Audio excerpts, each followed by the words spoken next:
all these different elements, what should I call it, different segments I should call, कि जिसमें आप कहें कि हमने शुरुआत कहाँ से की कि मैं टीचर हूँ तो मेरी मेथडोलॉजी क्या है, क्या मेरी मेथडोलॉजी कहीं से चेक्ड है, सर्टिफाइड है। फिर मैं कहूँ जी कि बच्चे कैसे सीखते हैं। फिर हमने एक बात की कि भाई एजुकेशन एक साइंटिफिक प्रोसेस है, क्लियर, कि हर चीज़ एक साइंटिफिक अप्रोच के साथ टैकल की जानी चाहिए। फिर हमने कहा कि जी उसमें सिर्फ एक एंटिटी, कोई बच्चा, टीचर या बुक ही नहीं है, बहुत सारे ऐसे एलिमेंट हैं जो मिल के उस बच्चे की ग्रूमिंग पे काम कर रहे होते हैं, जिसमें सबसे इंपॉर्टेंट हमने क्या कहा कि अगर वो एक्टिविटी बेस्ड लर्निंग कहूँ या को करिकुलर एक्टिविटीज़ कहूँ या कोई भी एक्टिविटीज़ कहूँ, कि वो बच्चों की बेसिकली इंटरेस्ट डेवलप करने के लिए, यानी बच्चे को एक चीज़ का टेस्ट मिला ही नहीं है, आपने एक चीज़ उसको टेस्ट ही नहीं करवाई, मैं कैसे डिसाइड कर लूँ जी बच्चे का इसमें इंटरेस्ट नहीं है, इसमें इंटरेस्ट है उसका, या कौन डिसाइड करेगा कि बच्चे का किस। हाँ, या तो आपने उसको इतनी वैरायटी डिफरेंट दी है, आपने उसको मैनेजमेंट में भी डाला, आपने उसको इवेंट मैनेजमेंट में डाला, आपने उसको कंपेयरिंग में डाला, आपने स्पीच में डाला, आपने सिंगिंग में डाला, आपने स्पोर्ट्स में डाला, क्लियर, आपने क्रिएटिव राइटिंग में डाला, आपने एक्सपेडिशंस में, एडवेंचर में डाला। मुख्तलिफ एक्टिविटीज़ में डालने के बाद सारी चीज़ें बच्चा टेस्ट करे, फिर कोई ऑब्जर्वर बैठा हुआ हो या बच्चा है या उसके पेरेंट्स भी जो हैं वो डिसाइड करेंगे जी हमारे बच्चे का इंटरेस्ट इस चीज़ में है, तो फिर कुछ जस्टिफाइड है। एक बच्चे ने मुख्तलिफ चीज़ों को टेस्ट ही नहीं किया, तो हाउ कैन आई डिफाइन कि बच्चे का इंटरेस्ट किस फील्ड में है जी, किस एरिया में है जी बच्चे का इंटरेस्ट, या बच्चे के अंदर हिडन टैलेंट किस चीज़ का है जी।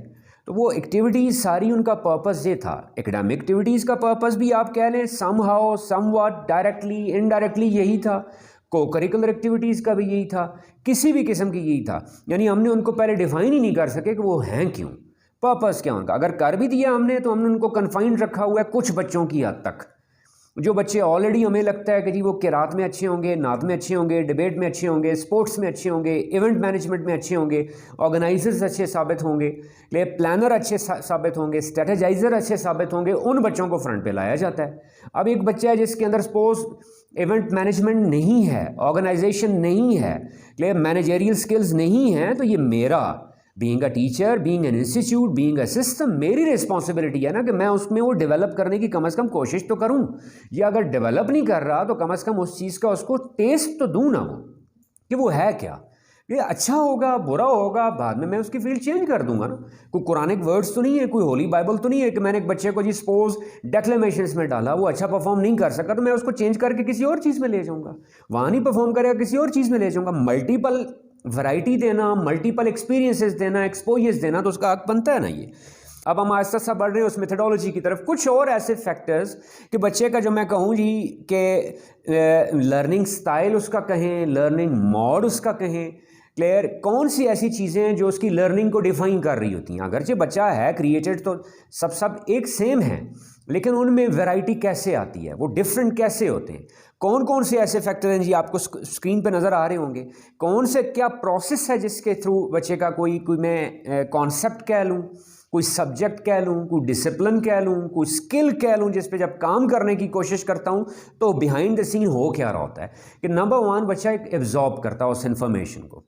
क्लियर। अब आप कहें जी कि बेसिकली टीचर और एक फैसिलिटेटर, जो लफ्ज़ एक बोला जाता है teacher is a facilitator, I strongly objected जी। Teacher is not just a facilitator, make it very clear. Otherwise teacher में और एक मीडिया पर्सन में कोई फ़र्क नहीं रह जाएगा। मीडिया पर्सन भी इंफॉर्मेशन दे रहा होता है, ट्रांसफ़र कर रहा होता है, टीचर भी इंफॉर्मेशन ट्रांसफ़र कर रहा होता है। लेकिन फ़र्क कहाँ पे पड़ता है कि टीचर ने सिर्फ इंफॉर्मेशन ट्रांसफ़र नहीं करनी होती, वो इन्फॉर्मेशन एब्जॉर्ब भी करवानी होती है, क्लैरिफाई भी करवानी होती है, क्लियर, उसको किसी प्रोसेसिंग में भी डालना होता है, क्लियर, फिर उसके साथ बच्चे को उसकी कंप्लीट कॉम्प्रीहेंशन भी देना और कॉम्प्रीहेंशन स्किल भी डेवलप करवानी होती है, और फाइनली जिसको हम इल्म मुस्तहज़र कहते हैं, रेडी नॉलेज, रिटेन भी करवानी होती है। यानी वन वर्ड में मुझसे अगर पूछें तो ये बेसिकली टीचिंग जिसको हम कहें, टीचिंग सिस्टम हम कहें, स्कूलिंग सिस्टम हम कहें, एजुकेशन हम कहें, या हम बात करें अल्फा सेंटोरी की कि हमारा यहाँ पे क्या पर्पज़ है। ले हमने बेसिकली ये वही एक जर्नी है जिसको कंप्लीट करने की कोशिश करनी है to make the knowledge ready knowledge. Clear, वो नॉलेज होता है, वो इन्फॉर्मेशन को कैसे माउल्ड करना है, कैसे यूटिलाइज करना है, ये तो एक मीडिया पर्सन भी करवा सकता है, ये तो उसको इंटरनेट पे भी मिल सकती है, गूगल पे भी सारी इन्फॉर्मेशन पड़ी हुई है। अब आप कहें जी ये सारे प्रोसेस में नॉलेज को रेडी नॉलेज बनाना या इल्म को इल्म मुस्तहज़र बनाना, ये टीचर का रोल होता है जी। इल्म मुस्तहज़र किस सेंस में जी, खाली नॉलेज भी काफ़ी नहीं है, वो रेडी नॉलेज हो ना। रेडी नॉलेज से क्या मुराद है जी? पहले वो इल्म हाजिर है या नहीं है। क्लियर कि मैंने अगर 12 साल की स्टडीज़ ली हैं, 14 साल की, 16 साल की, 12, 14, 16 साल में जितने डिसिप्लिन्स को मैं डील करता रहा हूँ, जितने सब्जेक्ट्स को मैं डील करता रहा हूँ, क्या उनकी सारी इन्फॉर्मेशन मेरे माइंड में रिटेन्ड है या नहीं है? नंबर 1। नंबर 2, उस इन्फॉर्मेशन को किस मौके पे कैसे माउल्ड करना है, कैसे यूज़ करना है, कैसे यूटिलाइज करना है, कैसे प्रैक्टिकल शेप देनी है, क्या मैं इस काबिल हूँ या नहीं हूँ। ले या मैं अगर बीइंग अ टीचर स्टूडेंट को, मैंने बच्चों को इस काबिल बनाया है या नहीं बनाया। अगर वो सारा लेक्चर अटेंड करने के बाद भी बच्चों को ज़रूरत पड़ रही हो कि जी हमने इसको नोट्स से कहीं से रटा मारना है, या मैं बच्चे को पढ़ा के कहूँ आपने इसको घर से याद करके आना है, तो मेरा एजुकेशन प्रोसेस कंप्लीट नहीं हुआ। उस प्रोसेस में आपको स्क्रीन पे नज़र आ रहा होगा कि यानी पहले क्या एब्जॉर्ब करवाना है उस इन्फॉर्मेशन को, फिर उस इन्फॉर्मेशन एब्जॉर्बशन प्रोसेस के बाद वो प्रोसेसिंग हो रही होती है कि उसको प्रायोरिटाइज हो रहा होता है। क्लियर कि क्या आया, मैं पहले उसको मेंटेन करूं या मैं एलेबोरेट करूं। एलेबोरेटिव रिहर्सल पहले होगी या मेंटेनेंस रिहर्सल पहले होगी, ये क्या होती हैं अभी कमिंग स्लाइड्स में आगे ये आएंगी। फिर उसमें से प्रायोरिटी लिस्ट में कौन सी चीज़ मोर इंपॉर्टेंट है, कौन सी लेस इंपॉर्टेंट है। क्लियर, या मैं प्रायोरिटी लिस्ट में नंबर 1 पे किसको रखूँ, नंबर 2 पे किसको रखूँ, नंबर 3 पे किसको रखूँ। ये प्रोसेसिंग भी किसने करवानी होती है, बच्चा खुद करेगा नहीं। अनफॉर्चुनेटली हमारे सिस्टम में फोकस किया सारा डिलीवरेंस पे जी, कि मैंने लेक्चर डिलीवर कर दिया, एब्जॉर्ब हुआ है नहीं हुआ मेरा कंसर्न नहीं है, ये गलत है। मैंने एब्जॉर्ब भी करवाना है, मैंने उसकी प्रोसेसिंग भी करवानी है। क्लियर, मैंने उसकी कॉम्प्रीहेंशन भी करवानी है। मैं कहूँ जी मैंने तो लेक्चर डिलीवर कर दिया ना, मैंने तो कॉन्सेप्ट क्लैरिफाई कर दिया ना, बच्चे का कॉन्सेप्ट क्लैरिफाई हुआ है नहीं हुआ, क्लियर हुआ है नहीं हुआ, मेरी जिम्मेदारी नहीं है। नो, नॉट एट ऑल, मेरी जिम्मेदारी है। क्लियर, मैंने उसको कॉम्प्रीहेंड भी करवाना है और फाइनली उसको रिटेन भी करवाना है। क्लियर, जिस जो सबसे बड़ा डायलेमा हमारे सिस्टम का, अक्सर एक बात ये की जाती है, पेरेंट्स कहते हैं, टीचर्स कहते हैं, सिस्टम से बात कहते हैं कि जी बच्चे पढ़ाई में तो बहुत अच्छे हैं, कॉन्सेप्ट क्लियर हो जाता है जी, आइडिया समझ आ जाता है, बच्चे से ज़ुबानी पूछें उसको पता होता है जी, क्लास में पार्टिसिपेशन उसकी होती है जी, लेकिन जी उसके रिजल्ट्स नहीं, ग्रेड्स नहीं अच्छे आ रहे। ठीक है, तो ये व्हाट डज इट शो, ये क्या शो करता है? इसका मतलब है क्लियर हुआ, अग्रीड, क्लियर, वो एब्जॉर्ब भी हो गया जी, प्रोसेसिंग हो गई जी, कॉम्प्रीहेंशन भी हो गई जी। प्रॉब्लम कहाँ पे आई? रिटेंशन, रिटेन नहीं कर पाया। ये अक्सर अनाउंस करके कहा जाता है कि ये आपने घर से याद करके आना है। Clear, this is basically wrong जी। नहीं, एजुकेशन क्या कहती है कि वो याद भी वहीं पे हो ना, रिटेन भी माइंड में वहीं पे रहे ना। am I क्लियर जी? इसके बाद फिर फैक्टर्स कौन कौन से हैं जी जो बच्चे की उस लर्निंग को इन्फ्लुएंस कर रहे होते हैं? कॉग्निटिव फैक्टर्स कौन से हैं जी जो नेचुरल, यानी सम टाइम एक डिलिबरेट एफर्ट होती है कुछ सीखने की, और सम टाइम क्या होता है अननोइंगली भी कुछ चीज़ें दिमाग का हिस्सा बना दी जाती हैं। हमारा एजुकेशन सिस्टम इतना स्ट्रांग होना चाहिए कि बच्चा मेंटली उसके लिए रेडी है नहीं। मैं मिसाल दूं जी कि छोटे लेवल की बात करूं, मैम आपने ग्रेड 1 की मिसाल दी, बहुत सारी चीज़ें बच्चों के लिए एब्स्ट्रैक्ट होती हैं नहीं होती। ले मिसाल में दूं आपको कि लेटर्स की मिसाल ले लें, राइटिंग मिसाल ले लें, सेंटेंस मेकिंग कह लें, स्ट्रक्चर कह लें, क्या बच्चों को 100% क्लियर होता है व्हाट आर दे डूइंग? जब बच्चा डिफरेंस कर रहा होता है एज में, एम में, आर में, बच्चा डिफरेंस कर रहा होता है बहुत सारे साइंटिफिक शेप्स में, कुछ और मैं कहूँ कॉन्सेप्ट्स में, क्या वो उसको सारी चीज़ें क्लियर होती हैं? नहीं, वो उसके लिए एब्स्ट्रैक्ट होती हैं, उस वक्त नहीं होती। या आसान सारे आपके लिए मिसाल दूं, आपने कुछ चीज़ें बचपन में मैट्रिक में, इंटर लेवल में आपने पढ़ी, जब आप ग्रेजुएशन लेवल पे गए उस वक्त क्लियर होती हैं नहीं होती? इसका मतलब क्या, मैट्रिक तक वो क्या थी आपके लिए? एब्स्ट्रैक्ट थी, यानी आपने एब्जॉर्ब कर ली, प्रोसेस भी कर ली, एग्जाम के प्रोसेस से भी गुजर गए आप। क्लियर, लेकिन वो क्या है, उसको मैं क्या कहूँ कि वो कग्निशन थी ना आपकी, वो समटाइम नॉर्मल कग्निशन है, नेचुरल कग्निशन है, बेस्ड अपॉन ऑब्जर्वेशन कग्निशन है, लर्निंग है। क्लियर, और इसी के बारे में एजुकेशन भी ये कहती है कि this cognition can lead to meta cognition. Cognition आप कहें कि जी normal learning from surroundings, from observations, from listening, जो मिल रहा है सुनने को, देखने को, मुशाहदा करने को, उससे बच्चा सीखता जा रहा है। एक लेवल ऐसा आता है कि it turns into metacognition. Metacognition किसको कहते हैं जी? ठीक है, जो माफौकल फितरत अंडरस्टैंडिंग तक भी चला जाता है। आसान मिसाल दूं, बहुत सारे कॉन्सेप्ट बाद में ज़िंदगी में जाके जब इंसान बड़ा होता है खुद ब खुद कहीं बैठे बैठे सॉल्व हो जाते हैं नहीं हो जाते, बैठे बैठे क्लियर हो जाते हैं नहीं हो जाते। क्लियर, यानी वो उस वक्त ना आप स्टडी कर रहे होते हैं, ना आप पढ़ रहे होते हैं, ना आप क्लासरूम इन्वायरमेंट में होते हैं। हो सकता है प्रैक्टिकल लाइफ में कहीं जाकर उसकी प्रैक्टिकल इंप्लीमेंटेशन कर रहे हैं, वो कॉन्सेप्ट बहुत क्लियर हो गया विदाउट किसी टीचिंग के, विदाउट किसी इंस्ट्रक्शन के। दैट इज कॉल्ड व्हाट जी, जिसको आसान जुबान में कहते हैं जी फलां गुत्थी जी सुलझ गई मेरी आज। एक लफ्ज़ बोला जाता है, आज मेरी फलां गुत्थी सुलझ गई, आज मेरा फलां कॉन्सेप्ट, आज मुझे समझ आई इस बात का मतलब क्या था। क्लियर। अब क्या उस वक्त जब समझ आती है, कोई टीचर समझा रहा होता है, कुछ सिस्टम इन्वॉल्व होता है? नहीं, ऑटो मोड में खुद बखुद हो रहा होता है, नहीं हो रहा होता, तहत शहूर अंडर प्रोसेस होता है, नहीं होता। दैट इज कॉल्ड व्हाट जी, मेटा कग्निशन। लेकिन कग्निशन के प्रोसेस में डालेंगे तो मेटा कग्निशन तक पहुंचेगा ना। अगर टीचर को जस्ट फैसिलिटेटर रखा, अगर उसको सिर्फ इस हद तक रखा कि उसने एक इन्फॉर्मेशन ट्रांसफर करनी है, उसने एक इन्फॉर्मेशन, एक कॉन्सेप्ट सिर्फ क्लियर करवाना है, तो वो बच्चा मेटा कग्निशन के तक कभी भी नहीं पहुंचेगा। क्लियर। मेटा कग्निशन तक वही पहुंचेगा जो इसके एक प्रॉपर एक सिस्टम में, जहां सिर्फ ट्रांसफरेंस ऑफ इन्फॉर्मेशन नहीं होगी। फिर क्या है जी, इमोशनल फैक्टर्स भी इन्वॉल्व होते हैं बच्चों के। मिसाल में छोटी सी, emotional factor what do I mean by it जी, कि बच्चे का पढ़ने का मूड ही नहीं है, और मैं बहुत एक कॉम्प्लेक्स तरीन टॉपिक जो है वो एक्सप्लेन करने की कोशिश कर रहा हूँ, मैंने उसके लिए पहले एनवायरनमेंट नहीं बनाया, वार्म अप नहीं किया। क्लियर। या सब्जेक्ट का एप्टीट्यूड ही क्लियर नहीं किया, सब्जेक्ट की ओरिएंटेशन ही नहीं की। मिसाल से समझाता हूँ, लैंग्वेज है, 12 साल पढ़ाई जा रही होती है, 12 साल बच्चे सिर्फ क्या समझ के पढ़ रहे होते हैं कि ये हम सब्जेक्ट पढ़ रहे हैं जिसका हमने एक पेपर देना है, जिसको पास करना है। उसकी ओरिएंटेशन क्लियर क्या है कि that this is just a skill that beautifies your expression. Whatever ideas you are getting, whatever ideas you are learning, you'll have to express those ideas in both oral form and written form in future. Clear. Islamic studies है, उसकी basic orientation ही नहीं है कि वो Islamic studies का subject है या ethics का सब्जेक्ट है या वैल्यू एजुकेशन का सब्जेक्ट है। That is basically for self grooming, for self development. Clear. और फॉर सोशल डेवलपमेंट। क्लियर। हम उसको क्या समझ रहे होते हैं कि जी फलां टॉपिक मैंने पढ़ा, सिर्फ मैंने इसका एग्जाम में क्या करना है, पेपर पास करना है। गॉट माय पॉइंट जी। यानी वो उसकी ओरिएंटेशन ही प्रॉपर नहीं हुई, या प्रॉपर उसको उस स्पेक्ट्रम में लाया ही नहीं गया। क्लियर। या कोई बैकग्राउंड ऐसा है इमोशनल से, मिसाल के तौर पे the child is not feeling well, और somebody passed away in the family in previous days, child remained absent for 1 week. After 1 week when he joined back the school, nobody bothered to ask him that where have you been. उसको सिर्फ एक attendance की हद तक रखा गया, गिनती की हद तक शुमार में कि आप खड़े हो जाएं जी, आप हफ्ता एब्सेंट थे। हो सकता है उसकी इमोशनल अटैचमेंट की इन्वॉल्व हो, को नियर डियर वन किसी की डेथ हुई है, मैंने उसके लिए फातिहानी ही नहीं की, मैंने उसके लिए अफसोस का इजहार ही नहीं किया, मैंने पूछा ही नहीं है। वो बच्चा इमोशनली अभी उसी एक एनवायरनमेंट में है, मैं उसको क्या साइंस का कोई कॉन्सेप्ट पढ़ाना चाह रहा हूँ, पहले मुझे उसको उससे निकाल के अपने एनवायरनमेंट में लाना पड़ेगा ना, या मुझे अपने सर्कल से निकल के उसके सर्कल में जाना पड़ेगा ना। Then he will be able to absorb all that, then he will be able to process all that, then he will be able to comprehend all that and finally retain all that ji. environmental factor very important ji.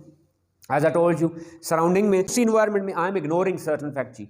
A child is becoming a source of irritation for some other child and I am ignoring it। ये factor उसकी उस conceptual clarity, learning process, education process को कभी भी effective नहीं होने देगा। बाहर कोई ग्राउंड का एनवायरनमेंट है, कभी नहीं होने देगा। कोई और इरिटेटिंग एलिमेंट है जो उसको डिस्टर्ब कर रहा है, नहीं होने देगा। या मैं माहौल ही नहीं बना पाया, मैं क्या पढ़ाऊंगा। और एंड फाइनली जी, वंस प्रायर एक्सपीरियंसेस जी, जिसको मैंने एकेडमिक कॉन्टेक्स्ट कहा था आपको, एकेडमिक बैकग्राउंड, कि मैं इंटर लेवल का कोई कॉन्सेप्ट पढ़ा रहा हूँ जिसके पीछे बेस की गुजरी थी ग्रेड 5 में, 6 में, 7 में, वो उस वक्त क्लियर ही नहीं है, मैं डायरेक्ट उसको इंटर लेवल का कॉन्सेप्ट पढ़ाना चाह रहा हूँ। उसका जो प्रायर नॉलेज है, उसका प्रायर एक्सपीरियंस है या प्रायर बेस है, वो कमज़ोर बनी हुई है। तो मैं कॉम्प्लेक्स आइडिया को कैसे जनरेट करूँगा, कैसे डेवलप करूँगा। सो कीपिंग इन माइंड, अब आप समझते जा रहे हैं कि जी हमारी डिमांड्स कितनी बड़ी होती जा रही हैं, डिमांड्स की लिस्ट कितनी बड़ी होती जा रही है। शुरू मैंने क्या कहाँ से किया था, मेरी मेथडोलॉजी क्या है, फिर बच्चे कैसे सीखते हैं, मेरी मेथडोलॉजी की ऑथेंटिसिटी क्या है, फिर हमने क्या कहा कि जी साइंटिफिक प्रोसेस है, फिर हमने क्या कहा बहुत सारे और ऐसे फैक्टर्स हैं जो सिर्फ टीचिंग ही नहीं है, जो उसके साथ कनेक्टेड हैं। टेक्स्ट बुक कनेक्टेड है, एक्टिविटी कनेक्टेड है, क्लासरूम इन्वायरमेंट कनेक्टेड है, स्कूल इन्वायरमेंट कनेक्टेड है, टीचिंग का स्टाइल कनेक्टेड है, उसकी ड्रेसिंग, बिहेवियर, एटीट्यूड, लैंग्वेज, ज़बान कनेक्टेड है।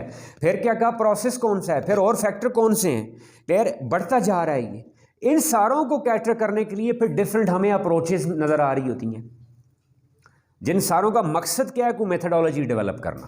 उसमें से पहली अप्रोच अब आपको स्क्रीन पे नज़र आ रही है, या कुछ अप्रोचेज़ में से एक अप्रोच आपको स्क्रीन में नज़र आ रही होगी। कौन सी है वो, माइक्रो मैक्रो।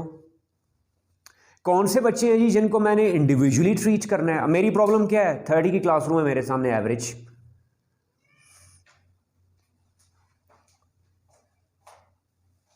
ओवरऑल जनरल में टीचिंग कर रहा हूं, मैक्रो टीचिंग कर रहा हूं, उसकी कब जरूरत पड़ेगी? उसी के बीच में कुछ बच्चे ऐसे हैं जिनको स्पेशल अटेंशन चाहिए, मैं माइक्रो टीचिंग पे कब जाऊंगा? डिसिप्लिन मेरे सामने क्या है? लैंग्वेजेस हैं, साइंसेस हैं, जो जनरल में डिवीजन करूं जी। जनरल इंटरमीडिएट लेवल तक हम इनको इन्हीं 3 हिस्सों में डिवाइड करते हैं। एक क्या? लैंग्वेजेस, साइंसेस, और उसके साथ क्या आपका रिलीजियस या social development of a child. अब इन तीनों फील्ड से रिलेटेड जो भी सब्जेक्ट में पढ़ा रहा हूं, चाहे मैं उर्दू पढ़ा रहा हूँ, इंग्लिश पढ़ा रहा हूँ, लैंग्वेजेस में आगे, साइंसेस पढ़ा रहा हूँ, साइंसेस में आगे, इस्लामियात पाक स्टडीज़ पढ़ा रहा हूँ, तो बच्चे की पर्सनल या सोशल या रिलीजियस या ह्यूमैनिटेरियन ग्रोथ करनी है। मैंने उस सब्जेक्ट मैटर को पढ़ाने के लिए मैं किस अप्रोच पे जाऊँगा? एक इशू बन गया, नहीं बन गया? कि नॉर्मली किस पे हम जा रहे होते हैं? मैक्रो पे। Clear? Macro is there for large group.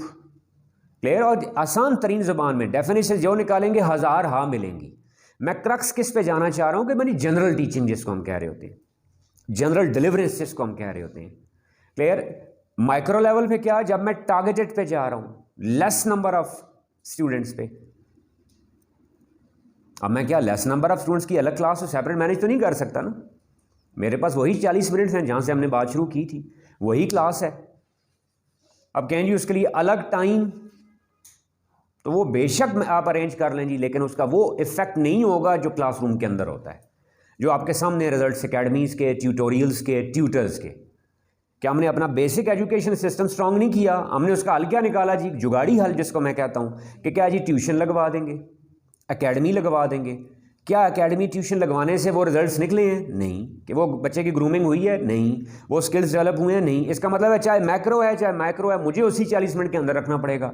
फिर वही वाली बात कि क्या हमारी मेथडोलॉजी इन दोनों को टारगेट कर रही है या नहीं कर रही? I am confident about that, करेगी। आपने जज करना है कि क्या करती है कि नहीं करती। ये क्लियर हो गया जी? यानी कि माइक्रो से मुराद क्या होता है? Small level. क्लियर? मैम आपकी क्लास में 2 बच्चे हैं, जिस तरह मैम ने कहा जी स्पेलिंग इशू है, क्या सबका होगा मैम? कुछ बच्चों का होता है ना, तो मैं माइक्रो पे आ गया, नहीं आ गया।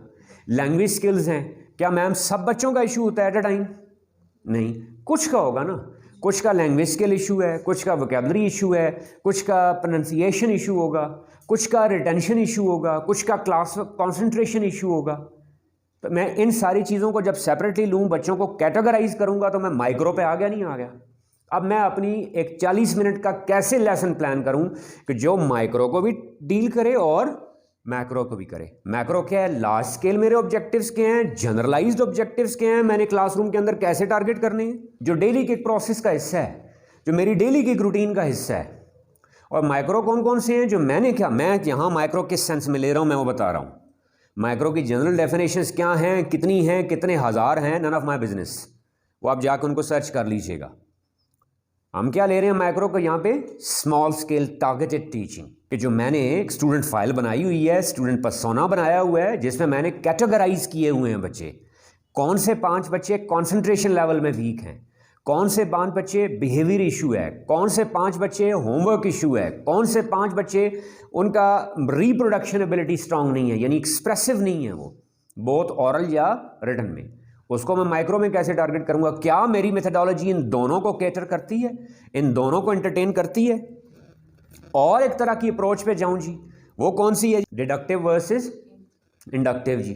डिडक्टिव में क्या होता है कि we actually deduce the final result of something, judgement of something, and let the children, let the students go for observations or experimentations to justify that judgment। यानी जिसमें एक एंड रिजल्ट, कोई भी कॉन्सेप्ट है, कोई भी टॉपिक है, जिसका हम क्रक्स नहीं निकाल के बच्चे के सामने रख देते हैं, ये ऐसे होता है। जो नॉर्मली जनरली टीचिंग में क्या होता है, ये साइंस का फलाना टॉपिक है जी, ये ऐसे होता है, एसएसटी में ये ऐसे होता है, लैंग्वेजेस में ये ऐसे होता है। क्यों होता है ये सारी बात में, उसके बाद स्टेप वाइज क्या होती है उसकी ऑब्जर्वेशंस होती हैं, कि जिसमें हम कंक्लूजन निकाल के रख देते हैं। जजमेंट्स किस पे ऑब्जर्वेशंस किस पे छोड़ते हैं? बच्चे पे। इंडक्टिव क्या होता है जी? The child has to induce, कि हम ऑब्जर्वेशंस दे देते हैं, डिफरेंट एक्सपेरिमेंटेशंस दे देते हैं, जजमेंट किस पे छोड़ते हैं? बच्चे पे, कि वी लेट हिम डिसाइड। मैं मिसाल आसान स्टोरी से समझाता हूं जी, कि एक स्टोरी ऐसे है जिसमें आप सारी सिर्फ कहानी बता देते हैं बच्चे को, उससे कहते हैं वो मॉरल उसका निकाले, क्या नतीजा निकला, उससे कहते हैं इसका सेंट्रल थीम क्या हो सकता है, सेंट्रल आइडिया क्या हो सकता है। We make the children. दूसरी अप्रोच कौन सी है? जिसमें हम सेंट्रल आइडिया या थीम पहले बता देते हैं, बच्चे को कहते हैं अब स्टोरी पढ़ो और देखो क्या ये जो थीम लिखा गया है बोर्ड पे, क्या स्टोरी के डिफरेंट इवेंट्स, स्टोरी के कैरेक्टर्स इस थीम को जस्टिफाई करते हैं, या कोई और थीम भी हो सकता है आपके accordingly. Are you getting a point जी? अब इसको सब्जेक्ट वाइज मैं साइंस की मिसाल लूँ, ये खास तौर पे मैं बड़े लेवल की क्लासेस की बात कर रहा हूँ, छोटे भी, इवन प्री स्कूलिंग में भी Maria Montessori went for both judgement versus observation और ऑब्जर्वेशन वर्सेस जजमेंट। हमने वो मॉन्टेसरी वाले सेशन में डिस्कस किया था। गॉट माय पॉइंट जी? अब क्या है जी, जनरली डिस्कशन की जाती है जी, आपकी मेथोडोलॉजी क्या, कौन सी बेस्ड है जी, डिडक्टिव बेस्ड है या इंडक्टिव बेस्ड है जी? तो हम देखेंगे है या नहीं है। अल्हम्दुलिल्लाह that will be catering both जी। It depends upon the subject matter, it depends upon the situation. हम कभी भी एक एग्जैक्ट लाइन ड्रॉ नहीं कर सकते कि जी मेरी मेथोडोलॉजी डिडक्टिव है जी, मेरी मेथोडोलॉजी क्या है जी, इंडक्टिव है। नहीं, ये हर सब्जेक्ट, हर डिसिप्लिन, हर सिचुएशन में according to that subject matter it varies, it depends upon that content of the lecture और कंटेंट ऑफ दैट टॉपिक, ये डिपेंड करता है उस पर। am I क्लियर जी? कि सम टाइम हम जजमेंट दे देते हैं, ऑब्जर्वेशंस किस पे छोड़ते हैं? बच्चों पे। और सम टाइम हम ऑब्जर्वेशंस दे देते हैं और जजमेंट किस पे छोड़ते हैं? बच्चों पे जी। हमने देखना है क्या हमारी मेथोडोलॉजी में ये चीज़ है या नहीं है। अब आप आज सारे नोटिस कर रहे हैं जी, डिमांड्स बढ़ती जा रही है, नहीं बढ़ती जा रही, एजुकेशन आइडियल्स बढ़ते जा रहे, नहीं बढ़ते जा रहे, और टाइम हमारे पास कितना है? 40 मिनट। 40 मिनट में इन सारी डिमांड्स को कैटर करना ज़रूरी है। अगर मैं कोई भी एलिमेंट मिस कर रहा हूं तो my methodology is not complete. My methodology can't be called, if not perfect, better और अ गुड वन। फिर उसके बाद जी बहुत बड़ा area which the modern world is demanding जी। Previously, people had been sticking to IQ G, IQ development. These are all the intelligences. These are called what G? Intelligence quotients. Alpha Centauri is with firm clarity and alhamdulillah, inshallah G, with this maximum clarity, with that superb plan to cater all these quotients G. Normally कौन सा quotient target किया जाता है जी? First one ji, IQ, intelligence quotient. It is related with what? Comprehension skill, understanding skill, memorization skill, retention skill. कि बच्चे को concept clear हुआ है, नहीं हुआ, कितना क्लियर हुआ है, कितने परसेंट क्लियर हुआ है, कितने परसेंट मेमोराइज हो गया है, कितने परसेंट उसके दिमाग में रह गया है। यानी जिसको आप आसान ज़ुबान में कहें जी, हमने बच्चों को मार्क्स के साथ लिंक्ड कर दिया है कि जो बच्चा मार्क्स जितने ज़्यादा लेता है इसका मतलब उसका, आसान ज़ुबान में कह रहा हूँ, होता है नहीं होता मैं इस डिबेट में नहीं पढ़ रहा, जो जनरल परसेप्शन सोसाइटी में पाई जाती है जी, जो जनरल एक क्राइटेरियन पाया जाता है वो क्या है जी, इसके मार्क्स ज़्यादा आए हैं, इसका मतलब इसका IQ क्या है? ज़्यादा है। अब मार्क्स लेने का ज़िम्मेदार बच्चा है जो हम इतनी चीज़ें डिस्कस कर चुके हैं? नो, सिस्टम है, पॉलिसी है, मेथडोलॉजी है, फाइनली टीचर है। मैं देखें, मैं फिर लिस्ट बड़े वसूख से तरतीब से बता रहा हूँ। क्या कह रहा हूँ मैं? सिस्टम है, क्लियर, जिसमें करिकुलम कह लें आप, लर्निंग ऑब्जेक्टिव्स कह लें, लर्निंग आउटकम्स कह लें, पॉलिसी कह लें, मेथडोलॉजी कह लें, कुछ कह लें, और फाइनली उसका एग्जीक्यूटर कौन होता है? टीचर। इतने सारे एलिमेंट्स मिलते हैं तो फिर वो एंड रिजल्ट क्या होता है? ये इतने मार्क्स आ रहे हैं जी। नहीं, मार्क्स का क्या मतलब है? मैंने अपने सिस्टम में रिटेंशन पॉलिसी रखी ही नहीं है ना। मैंने सारा फोकस किस पे रखा है? फॉर एग्जांपल कॉन्सेप्चुअल क्लैरिटी पे। अब वो क्लैरिटी भी किस पर्पस के तहत है ये भी नहीं क्लियर होता उसका। बच्चे पूरा फिजिक्स का, साइंस का कॉन्सेप्ट, पूरा टॉपिक एक पढ़ लेते हैं, मैं एंड से जाकर उनसे पूछूं ये टॉपिक आपने क्यों पढ़ा है? They don't no.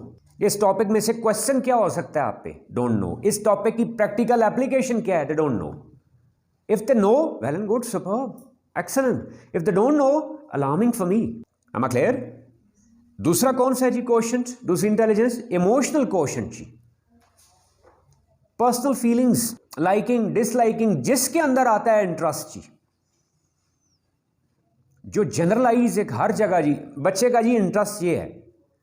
सवाल उठते हैं आगे से, एजुकेशन उठाती है, हु टोल्ड यू? किसने बताया आपको? और हाउ डिड यू गैस, आपको कैसे पता चला? Adopting what mechanism you decided that child is having this interest? No mechanism. Are you getting my point जी? एजुकेशन क्या कहती है कि ये EQ होता नहीं है, EQ डेवलप किया जाता है. Emotional quotient needs to be focused and Alpha Centauri alhamdulillah is focusing it जी. इंशाल्लाह हमारे जो पास स्कूल में बच्चे हैं कुछ हैं, हमारा IQ के साथ, मैं बाद में तरतीब में कोई नहीं रख रहा, मैं क्या कह रहा हूँ साथ, all are very important. IQ development के साथ अगला बड़ा टारगेट हमारा कौन सा है? EQ development, emotional quotient, actions, reactions, responses, liking, disliking, what appeals, what displeases, what appeals, how is it to be absorbed, how is it to be moulded, how is it to be made a tool, a strength, How is it to be converted into what? Strength. मैं एक बहुत important point repeat कर रहा हूं जी. If something is appealing child, if something is pleasing a child, how will I mold it into some strength? Got my point ji? And if something is displeasing, how will it be catered? How will it be handled? Should I try to remove that ji? My question ji. Should I? We can't. There are many things for the child. अब बच्चा आगे कहे sir मैं सिर्फ physics पढ़नी है, bio मुझे पढ़ने का दिल ही नहीं करता. Can I remove that? बच्चा आगे कहे जी मैंने केमिस्ट्री पढ़नी है, फिजिक्स मेरा पढ़ने का दिल ही नहीं. Can I remove that? Mostly ये रमज़ान, ईद, छुट्टियां आ रही हों, कुछ और हो रहा हो, छुट्टियों से पहले बच्चे क्या कह रहे होते हैं? सर पढ़ने का मूड बिल्कुल भी, तो मैं क्या करूँ, सारा सिस्टम रोक, तो ठीक है बेटा जाओ. दैट इज़ व्हाट ची डिसप्लीजिंग ना that time. How will I cater that? And how will I cater that? That is important. No. Above that, how will I enable my child to cater that, to handle that situation? कि when he is not, मिसाल मैं दूं जी, सबसे बड़ी for example, न पढ़ने की वजूहात, ma'am kindly, क्या लगता है आपको? इंटरेस्ट और एनवायरनमेंट, कोई कहेगा रिसोर्सेज नहीं है, कोई कहेगा सिस्टम नहीं है. अग्रीड ना? आप सारे यही कह रहे हैं. लिस्ट बनाए काफ़ी लंबी चौड़ी बनेगी. सबसे बड़ी उसमें एक वजह ये भी है, दिल भी नहीं करता ना. कौन जालिम है जिसका वो इतनी मोटी मोटी किताबें पढ़ने का दिल करेगा? यानी क्या मुराद, वो एक डिसप्लीजिंग एलिमेंट है या नहीं है? तो मैं बच्चे को कैसे इस काबिल बनाऊं कि उसने उस डिसप्लीजिंग, उस कड़वी गोली को भी निगलना है. लाजमी है, ज़रूरी है. अब बच्चे आके कहें सर हमारा पढ़ने का दिल नहीं करता, मैं कहूँ ठीक है बेटा बिस्मिल्लाह जाओ खेलो कूदो. Is it possible? Are you getting my point जी? तो इमोशनल क्वोशेंट में डेवलपमेंट कौन सी होंगी जी? पॉजिटिव कौन सी है, उसको पकड़ के स्ट्रेंथ कैसे बनाना है, नेगेटिव कैसी है, उसको हैंडल कैसे करना है, उसको कवर कैसे करना है, वो वीकनेस ना बन पाए उसको ब्लॉक कैसे करना है. दिस इज व्हाट इमोशनल कि मेरी मेथडोलॉजी ऐसी होनी चाहिए जिसमें IQ भी कवर हो रहा हो, जिसमें EQ भी, इमोशनल क्वोशेंट भी. थर्ड वन सोशल क्वोशेंट जी, जिसकी सीटिंग अरेंजमेंट फॉर एग्जाम्पल मैंने एक प्लान कहा जी. Usually people sometime it happens कि जी सर बहुत सख्ती करते हैं सीटिंग अरेंजमेंट में. सीटिंग से क्या होता है जी? कुछ भी नहीं होता भाई. फिर तो कहीं किसी चीज़ से भी कुछ भी नहीं होता. दिस इज व्हाट जी, this is for the development of social quotient of intelligence, sociability, adjustability बच्चे की बढ़ती है. फिक्सिटी नहीं आती पर्सनैलिटी में, डायनामिक एस्पेक्ट्स डेवलप होते हैं, वर्सेटैलिटी आती है, वैरायटी आती है. डिफरेंट लोगों के साथ जब बच्चा बैठता है, डिफरेंट जगहों पे आप ज़रा चेक करके देखिएगा जी. कुछ बात का सपोज आप सेशन में फॉर एग्जांपल फ्रंट पे बैठते हैं, कभी पीछे बैठ के देखिएगा उसका अपना एक अलग चार्म है. जो पीछे बैठते हैं वो कभी फ्रंट पे बैठ के देखिएगा उसका अपना एक अलग टेस्ट है. किसी एक मोस्टली बच्चे मैंने देखे होते हैं, they go for what in pairs, कि वो अपनी पसंद के ही बच्चे के साथ बैठ रहे होते हैं. कभी उस बच्चे के साथ भी उनको बिठा के देखिएगा and go for certain observation record, कि आप किसी तरह उनका इंटरव्यूइंग के थ्रू, किसी प्रोसेस के थ्रू आप देखिएगा कि मोस्टली सीम्स में बच्चों से जब मैं पूछता हूँ बच्चे क्या जवाब दे रहे होते हैं, सर फलां हमारा क्लास फेलो हमें लगता था बड़ा सड़ू है, अच्छा नहीं है. जब साथ बैठे हैं पता चला कोई ऐसी बात, फलां लगता था बहुत प्राउड है, लेकिन जब साथ उसके बैठे हैं तो ऐसा लगा कि ऐसी कोई बात नहीं है. This was just a misunderstanding. What are you doing actually in your education system, in your teaching, in your methodology? Within a classroom, you are also working upon what? Social quotient. कि आपने activities जब plan करनी है, आपने classroom के अंदर जो कुछ प्लान करना है उसमें बच्चों को आपने कोशिश करना है कि उनके पेयर्स चेंज होते रहें, उनके ग्रुप्स चेंज होते रहें। हर दफ़ा बच्चा को नए किस्म के बच्चों के साथ बैठे, मिल के काम करें उनके साथ। Education is not just the requirement.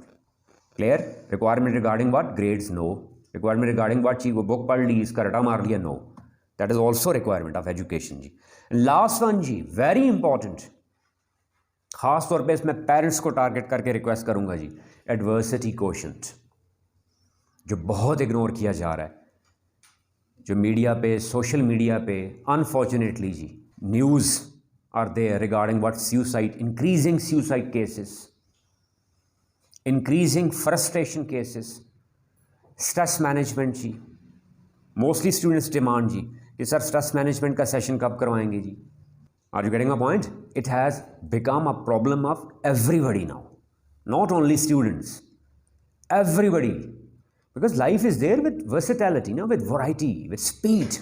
जितनी ज़िंदगी अब तेज़ होती जा रही है, अब आपको डिसाइड करें जी, you plan about something next week का क्या, सुबह प्लान करके आप लोग निकलते कुछ हैं, 9 बजे 12 बजे आपको कुछ और करना पड़ जाता है, शाम को कुछ और करना पड़ जाता है। इसमें मैं क्या कहूँ जी कि people are there with weak nerves? No, not at all. इसमें कोई किसी के लिए कोई परेशानी की बात नहीं। Life is so rapid, circumstances are changing so rapidly for everybody, requirements are changing जी, competition is increasing, how to cater it. मिसाल, छोटी सी मिसाल से समझाऊं, certain children I have observe that they expect a lot regarding their grades, their marks और something. मिसाल मैं दूं, अभी जिस तरह इंटर का रिजल्ट आया, बहुत सारे बच्चे मैंने देखा उन्होंने एक्सपेक्टेशंस बड़ी हाई रखी होती हैं अपनी। क्लियर? आगे जब ग्रेड्स उनकी एक्सपेक्टेशंस के अकॉर्डिंगली नहीं आते, इट लीड्स टू व्हाट जी? Dismayed attitude, disappointment, and they leave their work, वो काम ही छोड़ देते हैं। How to enable our children, कि हमने अपने बच्चों को कैसे इस काबिल बनाना है कि भाई that was not the end of the story, that can be the beginning of some new effort with some new plan. हो सकता है पिछले साल जो आपने एफर्ट की हो वो टारगेटेड ना हो, और होता ही ऐसा है कि when I am getting failed और आई एम फेसिंग फेलियर, मेरी ही किसी एफर्ट में प्रॉब्लम होती है, मेरा प्लान गलत होगा, हो सकता है मेरी डायरेक्शन गलत हो सकता है मेरी स्ट्रैटेजी गलत हो। हम सारा किस पे डाल देते हैं? तकदीर पे, नसीब पे, बोर्ड वालों पे, यूनिवर्सिटी वालों पे। बोर्ड वालों ने जुल्म कर दिया। हो सकता है मैं पेपर निकलवा के अपना देखूं, मेरे ही अपने पेपर में 25,000 गलतियां हों कि मैंने उसको किसी एक एंगल से प्रिपेयर किया, रिक्वायरमेंट कुछ और थी, मुझे रिक्वायरमेंट्स का ही नहीं पता था मुझे। am I clear जी? कि हमने अपने सिस्टम में, मेथडोलॉजी में ऐसी चीज़ें रखनी है कि जिसमें the child must also learn to face defeat. तो उसमें सिर्फ उस बच्चे को ये ना सिखाया जाए कि हमेशा आपने जीतना ही है, जीतना है तो उसको सेलिब्रेट कैसे करना है, हारना है तो उसको फेस कैसे करना है, in both situations in a dignified manner. कि सक्सेस है तो वो कहीं गुरूर तकब्बुर की तरफ तो नहीं लेके जा रही, और फेलियर है तो वो कहीं मायूसी की तरफ तो नहीं लेके जा रहा। सक्सेस को हजम कैसे करना है आसान तरीन जुबान में, in a decent manner, without hurting others feelings. और फेलियर है उसको in a decent manner with a smile, how to face it, how to learn from it, how to make it a lesson. नहीं जी, हर दफा जीतना ही तो नहीं होता ना। am I clear जी? तो क्या मेरी मेथडोलॉजी, मेरा सिस्टम, मेरा मैकेनिज्म ऐसा है जिसमें ये सारे EQs शामिल हैं? कौन कौन से जी? शॉर्टली रिपीट कर दूं। Intelligence quotient, emotional quotient, social quotient और एडवर्सिटी कोशेंट। और मैं बीइंग अ टीचर, क्लियर, और टीचर ना भी कहूं, being a humble student of my teachers, clear, मेरे लिए सबसे इंपॉर्टेंट कौन सा है जी? Adversity quotient. या उसके बाद कौन सा है? इमोशनल कोशेंट जी, जो इस टाइम की वक्त की ज़रूरत है, जो इग्नोर किया जा रहा है कि जी सारा फोकस किस पे है जी? IQ पे। क्लियर? IQ के अलावा दुनिया बहुत सारी चीज़ें डिमांड कर रही है। क्या मेरी मेथडोलॉजी में, मेरे सिस्टम में, मेरे स्कूल में ये चीज़ें शामिल हैं? और मैंने जिस तरह शुरू में कहा था कि ये चीज़ें पेरेंट्स के लिए भी इंपॉर्टेंट हैं, ये सेशन पेरेंट्स के लिए भी इंपॉर्टेंट है कि पेरेंट्स की भी नॉलेज में ये होना चाहिए कि भाई दे must ask the systems, they must discuss with the systems कि आया जो उनका बच्चा जिस स्कूल, जिस इंस्टीट्यूट, जिस सिस्टम में है, क्या वहाँ पे IQ के लिए कौन सी स्ट्रेटजीज हैं, EQ के लिए कौन सी हैं, क्लियर, SQ के लिए कौन सी हैं और AQ के लिए कौन कौन सी हैं भी हैं या नहीं हैं। फिर इसके साथ एक और आखिरी चीज़ बहुत बड़ा एक फैक्टर समझा जाता है, multiple intelligence. What is multiple intelligence? That every child is there with different abstract mechanism of understandings at different levels at different times. क्या मतलब जी? इसको दो तरह से लीजिएगा आप ज़रा काइंडली, कि certain people fix it with interest. इसका इंटरेस्ट से इन चीज़ों से कोई ताल्लुक नहीं जी, बनता है लेकिन एक टाइम पे जाके। है क्या ये? मैं आसान तरीन मिसाल से समझाऊं। एक क्लास में 30 बच्चे बैठे हैं, हो सकता है उसमें से 30 में से एक बच्चे का उस वक्त विजुअल मोड, इंटेलिजेंस किसको कहते हैं? Way of learning, mechanism of learning, जो क्या एब्स्ट्रैक्ट है, कोई फिजिकल मशीन नहीं है। उसको आप तस्वीर दिखाएं फ़ौरन समझ जाएगा, लेक्चर देंगे नहीं समझ आएगी, लिसनिंग करवाएंगे नहीं समझ आएगी, सिर्फ वीडियो दिखा दें, मूवी दिखा दें, तस्वीर दिखा दें, वो क्या हो जाएगा, पूरा कॉन्सेप्ट समझ जाएगा। हो सकता है दूसरा साथ वाला बच्चा है, उसको वीडियो से, विजुअल से ना समझ आ रही हो, किससे समझ आ रही हो? ऑडियो से, लिसनिंग से। आप उसको कहानी टाइप की कोई चीज़ सुनाएं समझ जाएगा। तीसरा बच्चा हो सकता है उसका क्या हो, अरिथमेटिक इंटेलिजेंस, लॉजिकल इंटेलिजेंस, कि आपको उस चीज़ का ना लेक्चर दें ना कुछ और दें, लॉजिक दे दें, बाकी बात उस पर छोड़ दें, वो खुद बहुत समझ जाएगा। फिर एक है स्पेशल इंटेलिजेंस। देखिए नाम ध्यान में रखते जाइएगा, मैंने पहले क्या कही? विजुअल, फिर क्या कही? ऑडिटरी, फिर क्या कही? लॉजिकल या अरिथमेटिक, लॉजिकल इंटेलिजेंस। फिर एक क्या कही जी? स्पेशल इंटेलिजेंस, कि आप उसको एक एनवायरनमेंट में छोड़ दें और वो ऑब्जर्वेशंस प्रोवाइड कर दें उसको, जिसमें वो खुद ऑब्जर्व करे and he himself will draw the conclusion, कि वो खुद कंक्लूजन निकालेगा। मिसाल साइंटिफिक एक्सपेरिमेंट है कोई, मैंने बच्चे के सामने कोई एक्सपेरिमेंट करके छोड़ दिया, उसे कहा आपने इस एक्सपेरिमेंट से क्या सीखा? वो ऑब्जर्वेशंस खुद निकाल ले, वो कैलकुलेशंस खुद निकाल ले। अब ये क्या है उसकी जी? Special, from surrounding. मिसाल में इसकी दूँ सबसे बड़ी प्रैक्टिकल इंप्लीमेंटेशन में कहूँ कि man studied what in nature, one element of nature, water, clear that, इंसान ने पानी की ताकत को स्टडी किया, क्या बना ली उससे? बिजली। क्लियर, वो चाहे मैकेनिकल में कन्वर्ट हुई, केमिकल में हुई, पोटेंशियल में हुई, इलेक्ट्रिकल में हुई, क्या, नन ऑफ माई कंसर्न। मैं सिर्फ क्या कह रहा हूँ, पानी को स्टडी किया, क्या बना लिया? बिजली। हवा को स्टडी किया, क्या? Cellular technology. क्लियर, फिर एलिमेंट्स को ब्रेक किया, माइन्यूट लेवल पे चले गए, तो किस पे चले गए? Nuclear. This was all what जी? स्पेशल। बोटैनिक्स को स्टडी किया, तो किस पे चले जाएंगे आपकी? बायोलॉजिकल डेवलपमेंट्स जी, मेडिसिन जी। Are you getting my point? This is all what जी? Multiple intelligence. ये तो मैंने क्या कहा, डिफरेंट बच्चे। लेकिन अब एक के दिमाग में भी ये मुख्तलिफ हो सकते हैं। हो सकता है एक ही मैं लूँ, आप अपना आप ही ले लें, बस वक्त आपका दिमाग विजुअल से जल्दी समझ रहा होता है, दूसरी दफ़ा आप विजुअल से बोर हो रहे होते हो, आप डिमांड करते हो ऑडिटरी कुछ मिले, तीसरी दफ़ा हो सकता है ना आप विजुअल को एक्सेप्ट कर रहे हो, ना आप ऑडिटरी को एक्सेप्ट कर रहे हो, आप लॉजिकल मांग रहे हो, चौथी दफ़ा हो सकता है ना आप विजुअल, ना आप ऑडिटरी, ना लॉजिकल, आप स्पेशल मांगो। Sometimes you demand rhythmic. आसान मिसाल दूँ, दुख दर्द की दास्तां हो, दुखी भरे गाने से जितनी समझ आती है, जितने मर्जी भाषण झाड़ते रहे, फलां हुआ, फलां हुआ, फलां हुआ, एक दुखिया सा गाना गाना कह रहा हूँ, गाना सुनाना शुरू कर दें, ऑडियंस रोना शुरू हो जाती, नहीं शुरू हो जाती? Are you getting my point? Clear, catharsis का जो बेस्ट सोर्स समझा जाता है, रिदम को समझा जाता नहीं समझा जाता? am I क्लियर जी? यानी उस टाइम आपका कौन सा मॉड एक्टिव है, कौन सी इंटेलिजेंस एक्टिव है? रिदमिक। मॉन्सरी के बच्चे मिसाल ले लें आपको, क्लियर, अब जितना मर्जी उनको लगे रहे आप ABCD, आप नहीं होता, और राइम बनी होती, राइम वाली चीज़ बच्चों को सब एग्जैक्ट फ़ौरन याद हो जाती है, नहीं हो जाती? यानी उनका वो मॉड ज़्यादा एक्टिव, उस लेवल पे कौन सा ज़्यादा एक्टिव, ज़्यादा इन्फ्लुएंशियल कौन सा होता है? रिदमिक। am I क्लियर जी? तो इट कुड बी देयर जी, तो वेराइटी इज़ देयर।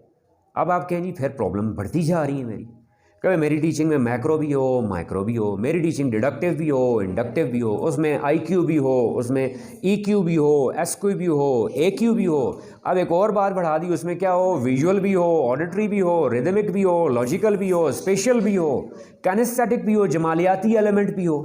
क्लियर, हिस्से लताफत इंसान के अंदर शामिल है जी, कि भाई इंसान जो है वो एस्थेटिक्स पे अट्रैक्ट होता है। कुछ चीज़ें आप उसको विजुअल, ऑडिटरी जितना मर्जी करके दे दें, आप उससे एस्थेटिक्स को टच कर लें, वो फ़ौरन परसीव कर लेगा, फ़ौरन पिक कर लेगा उन चीज़ों को। गॉट माय पॉइंट जी? अब प्रॉब्लम्स बढ़ती जा रही हैं, और क्लास क्या है जी? वही 40 मिनट्स की। क्लियर, अब आप कहें, आप ही सवाल कर सकते थे कि सर 30 बच्चे बैठे हैं, इतनी ज़्यादा डिमांड्स एक टीचर कल्ला कैसे पूरा करेगा? उसका फिर आते हैं जी सोल्यूशन दिया है जी। अब आए फाइनल अपनी हम मेथडोलॉजी की तरफ जी। वो सारी बातें आपने पॉइंट्स ध्यान में रख लिए जी। We are going for what? Neil Fleming see VAK model. क्या कहते हैं इसको? VAK. Initially it was just VAK, VAK। Later on जी इट गॉट एक्सटेंडेड जी, it got evolve with R जी। अब चाहे विजुअल हो, ऑडिटरी हो, स्पेशल हो, रिदमिक हो, कोई भी इंटेलिजेंस हो, चाहे IQ हो, चाहे EQ हो, चाहे SQ हो, AQ हो, चाहे डिडक्टिव इंडक्टिव टीचिंग मेथडोलॉजी हो, चाहे मैक्रो माइक्रो हो, चाहे कोई भी स्किल डेवलप करनी है, टेक्स्ट बुक के थ्रू करनी है, और जो जो टूल्स यूज करने हैं, इनको हमें इस 4 में कवर करना है हमने जी। किस में कवर करना है? इन 4 में जी।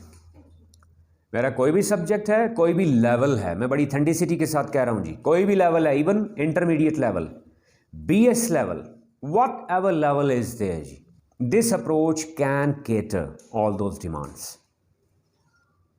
All those areas. मैं जो लेसन डिलीवर करने जा रहा हूं जिसका मतलब है उसमें आप तरतीब वाइज करते जाएं जी। उसमें क्या होना चाहिए? विजुअल्स अवेलेबल हों। फिर क्या होना चाहिए? Auditory part. फिर क्या होने चाहिए? Reading writing. जो मैंने कहा था ना डिस्क्रीट और इंटीग्रेटेड है, डिस्क्रीट वालों का ये स्ट्रॉन्ग एलिमेंट है यहाँ पे कि जी through reading writing we develop what जी? Comprehension skill, that is a key to learning. कि अगर आप रीडिंग राइटिंग टेक्स्ट बुक निकाल दोगे बीच में से तो वो कॉम्प्रीहेंशन जो स्किल थ्रू रीडिंग डेवलप होती है वो स्किप हो जाएगा फेस, जो कि एक बहुत बड़ा डैमेज है एजुकेशन सिस्टम के लिए। कि कॉम्प्रीहेंशन स्किल हम डिटेल डिस्कस करेंगे कि 2 ही चीज़ों की बेसिकली 2 से डेवलप होती है। कौन सी? लिसनिंग कॉम्प्रीहेंशन, और एक कौन सी होती है? Reading comprehension. अगर आपने टेक्स्ट बुक निकाल दिया, जनरलाइज कर दिया, तो फिर वो टारगेटेड रीडिंग नहीं रहेगी, targeted comprehension skill through reading नहीं रहेगी। गॉट इट जी। और आखिरी क्या है जी? कैनेस्थेटिक जी। अब विजुअल में 1 बाय 1 देखें जी कि हमारा लेक्चर क्या है, उसके क्या विजुअल अवेलेबल हो। लेकिन फौरन ही आगे से एक रिस्पॉन्स आ गया, what about certain theoretical concepts like कायदे आज़म के 14 नुकात, मिसाक लखनऊ, उसके विजुअल्स कल आया ना, AV एड्स यूज़ करें जी। फिर AV एड्स के आगे एक प्रॉब्लम आ गई कि कौन से AV एड्स, ऑडियो वीडियो कौन से यूज़ करें भाई? 14 नुकात है, मैं उसके क्या विजुअल्स दूँ? मिसाक लखनऊ के क्या विजुअल्स दूँ? और बहुत सारी थ्योरेटिकल चीज़ें हैं जिनके मैं विजुअल्स कैसे प्रोवाइड करूँ? वॉज इट अ प्रॉब्लम और not? Ma'am are you getting my point? आपका जिस भी ग्रेड का बच्चा है, जिस भी लेवल का है, बहुत सारे थ्योरेटिकल चीज़ें हैं या नहीं है? मैं उनको how will I explain those things through visuals? वो तो कह रहे हैं आपका जो भी चीज़ उसमें विजुअल्स होने चाहिए। इज देयर अ प्रॉब्लम और नॉट जी? It is there. उसका हमने क्या सोल्यूशन निकाला है जी? व्हाट एजुकेशन सजेस्ट जी कि that visuals, it's not only the video और पिक्चर और of something, it can be there graphical representation of your information. लफ्ज़ की लिख लीजिएगा, graphical representation of your information. और हम ग्राफिकल रिप्रेजेंटेशंस में we prefer above all bubble chart ji.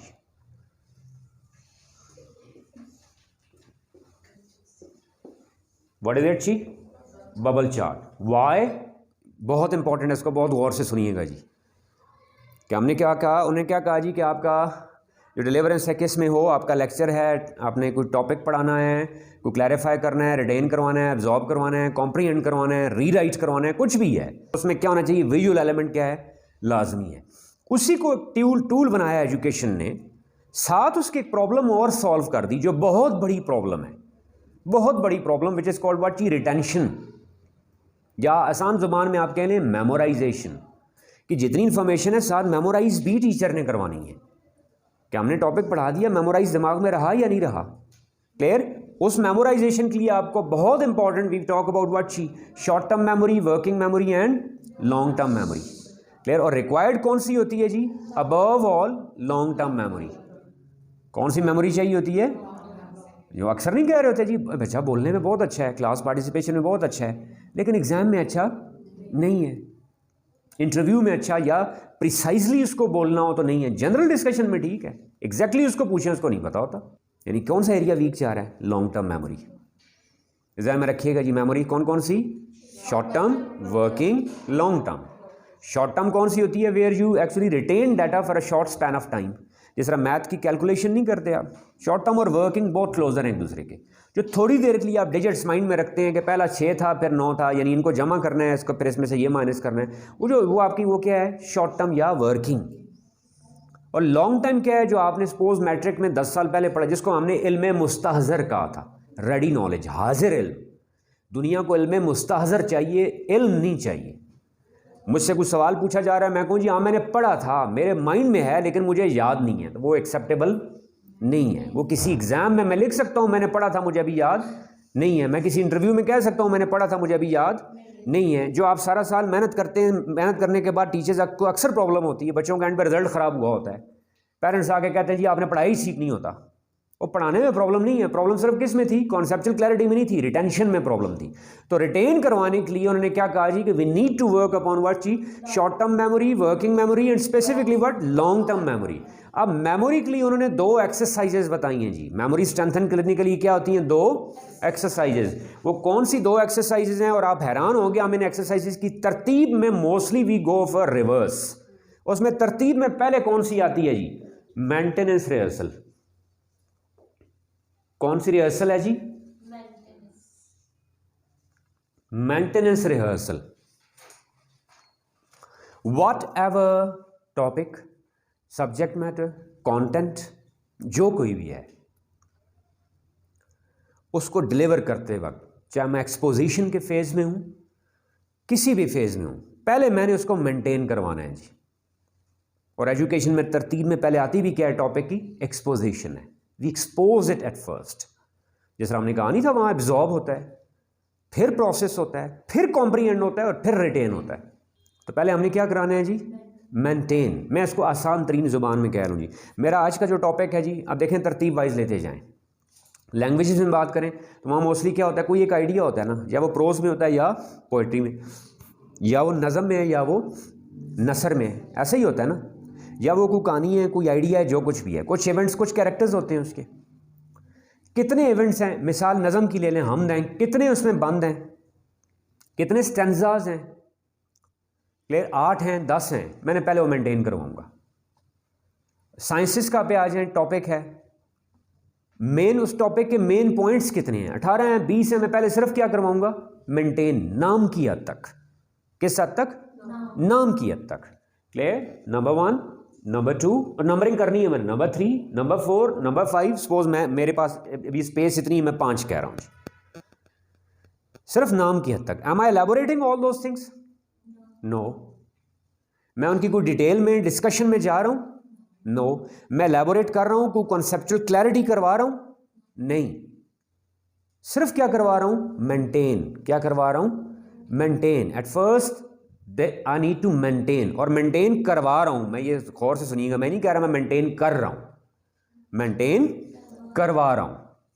For example, अभी हमने इंटेलिजेंस की या क्वेश्चंस की 4 काइंड्स पढ़ी, कौन कौन सी थी, IQ, EQ, SQ, AQ। ये मैं क्या करवा रहा हूं, मेंटेन। IQ क्या बुलाया मैंने, एलैबोरेट, फॉर एग्जांपल अभी एलैबोरेट नहीं किया, मैं क्या कह रहा हूं कि भाई क्वेश्चंस कितनी किस्म के हैं, 4, इंटेलिजेंसेस कितनी किस्म की हैं, 4, क्लियर।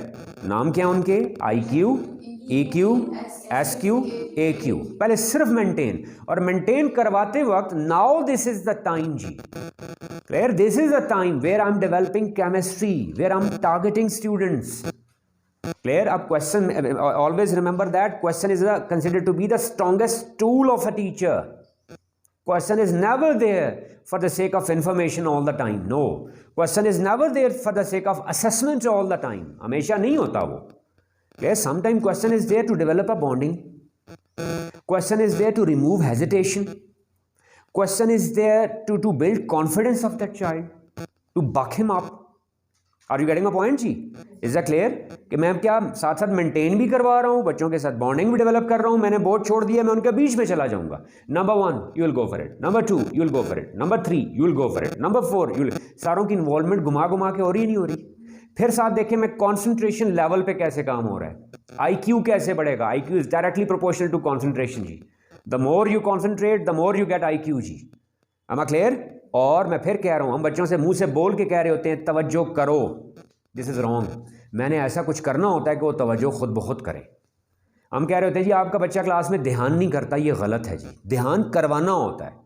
मैं शफलिंग मोड में रहूँगा कि बच्चा, उसको एजुकेशन में कहते हैं चाइल्ड गैम्बलिंग पे नहीं जाता। मैंने एक्टिव पार्टिसिपेंट्स को ब्लॉक रखना है हमेशा। What is the style of questioning? कि एक्टिव पार्टिसिपेंट मोस्टली क्या होता है, question is here in my mouth, वो खुद बहुत जवाब दे देते हैं। नहीं, मैं उनको क्या ब्लॉक करूंगा, I need to train them कि मैं जिस पे इशारा करूंगा वही बोलेगा। क्लियर? जो बाकी और बोलेगा उससे दोबारा मैं कभी कोई क्वेश्चन नहीं करूंगा। अब मैं क्या कर रहा हूं कि भाई आप वो गैम्बलिंग से निकल आए। गैम्बलिंग क्या होती है? जो लेस पार्टिसिपेंट बच्चा है वो गैम्बल करता है कि एक्टिव पार्टिसिपेंट बच्चा सवाल का जवाब दे ही देगा। सवाल का जवाब, तो मुझे ज़्यादा दिमाग पे जोर देने की, जहमत करने की ज़रूरत नहीं है। तो मैं इसलिए क्या हमेशा ऐसे मोड में रखूंगा, ओके जी, what is the first one, what is the fourth one, नहीं होगा। am I clear? अब नहीं जाने देना उनको। एक लेवल है जो डेवलप करना है कि फर्स्ट वन IQ है तो वो डायरेक्ट क्या कहें, AQ है। What is the second one, EQ। नहीं आएगा। Are you getting my point जी? ये व्हाट एम आई डूइंग, मैं कर क्या रहा हूँ बेसिकली। को बच्चे हर वक्त उनको मजबूरन अलर्ट रहना पड़ेगा कि ये कहीं भी घूम सकता है। और साथ में अपना क्या करवा रहा हूँ, मेंटेनेंस रिहर्सल। साथ में क्या करवा रहा हूँ, मेंटेनेंस रिहर्सल। क्या करती है, दो चीज़ों को सपोर्ट करती है, ध्यान में रखिएगा। टॉपिक भी मेंटेन हो जाता है और इनडायरेक्टली लॉन्ग टर्म मेमोरी भी तेज़ हो रही है, इन्हेंस हो रही है। यानी आज अगर उस बच्चे ने 5 पॉइंट दिमाग में रख सका, कल वो किस पे चला जाएगा, 7 पे। महीने बाद किस पे चला जाएगा, 10 पे। फिर आप इसको जी, this is experimented, well checked. एक वक्त ऐसा आएगा आप उसको 50 पॉइंट भी क्लास 40 मिनट्स के अंदर रिटेन करवा सकते हैं आप। और फिर घुमा के हम फॉर एग्जाम्पल, पहले शेयर में क्या हो रही है, गुलों की बात हो रही है, फूलों की। दूसरे शेयर में क्या बात हो रही है, पानी की बात हो रही है। तीसरे शेयर में किसकी बात हो रही है, सितारों की। चौथे शेयर में किसकी बात हो रही है, फल फूल जो अल्लाह में देता है। पहले शेयर में किसकी बात हुई थी, दूसरे में किसकी बात हुई थी, पानी की। चौथे में किसकी हुई थी, आपका फेवरेट एरिया जो खाना पीना था। Are you getting my point? अब देखें, हम बच्चे से बाद में क्या पूछ रहे होते हैं कि हमद के पहले दूसरे तीसरे बंद में शायर ने क्या कहा। उसका मासूम जहन जब बड़े लेवल पे भी चला जाए, इंटरमीडिएट लेवल पे भी चला जाए, वो रटा मारने लगा होता है। जब मैंने रिटेन करवा दिया ना, उसको पता है क्लास में टीचर ने रिटेन करवा दिया था। पहले में क्या बात हुई, फूलों की। दूसरे में क्या बात हुई, पानी की। तीसरे में क्या, सितारे। चौथे में क्या बात हुई। अब जब एग्जाम में उसको रिप्रोड्यूस करना है, clear? Are you getting my point जी? तो ये मैं कर क्या रहा हूं, मेंटेनेंस रिहर्सल। मैं टॉपिक भी मेंटेन करवा दिया, गॉट माय पॉइंट, टॉपिक भी मेंटेन करवा दिया, और साथ लॉन्ग टर्म मेमोरी भी क्या होगी उसकी, इनहेंस होगी। क्लियर? कंसंट्रेशन लेवल भी इंक्रीज हो रहा है, नहीं हो रहा? साथ लिखते जाइएगा। कंसंट्रेशन लेवल भी इंक्रीज हो रहा है, रिस्पॉन्डिंग एबिलिटी भी क्विक हो रही है, नहीं हो रही? और अबव ऑल कॉम्प्रीहेंशन भी हो रही है, नहीं हो रही टॉपिक की? मैं डिटेल नहीं कह रहा।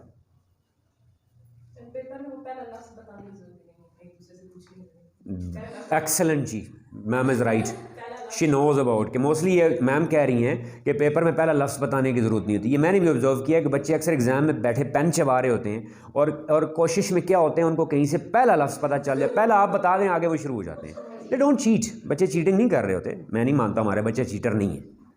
क्लियर? वो सराउंडिंग में आसपास से क्या हेडिंग्स पूछ रहे होते हैं या पहला पॉइंट पूछ रहे होते हैं, उनको पहला पॉइंट मिल जाए आगे वो सब कुछ कर लेते हैं। am I क्लियर जी?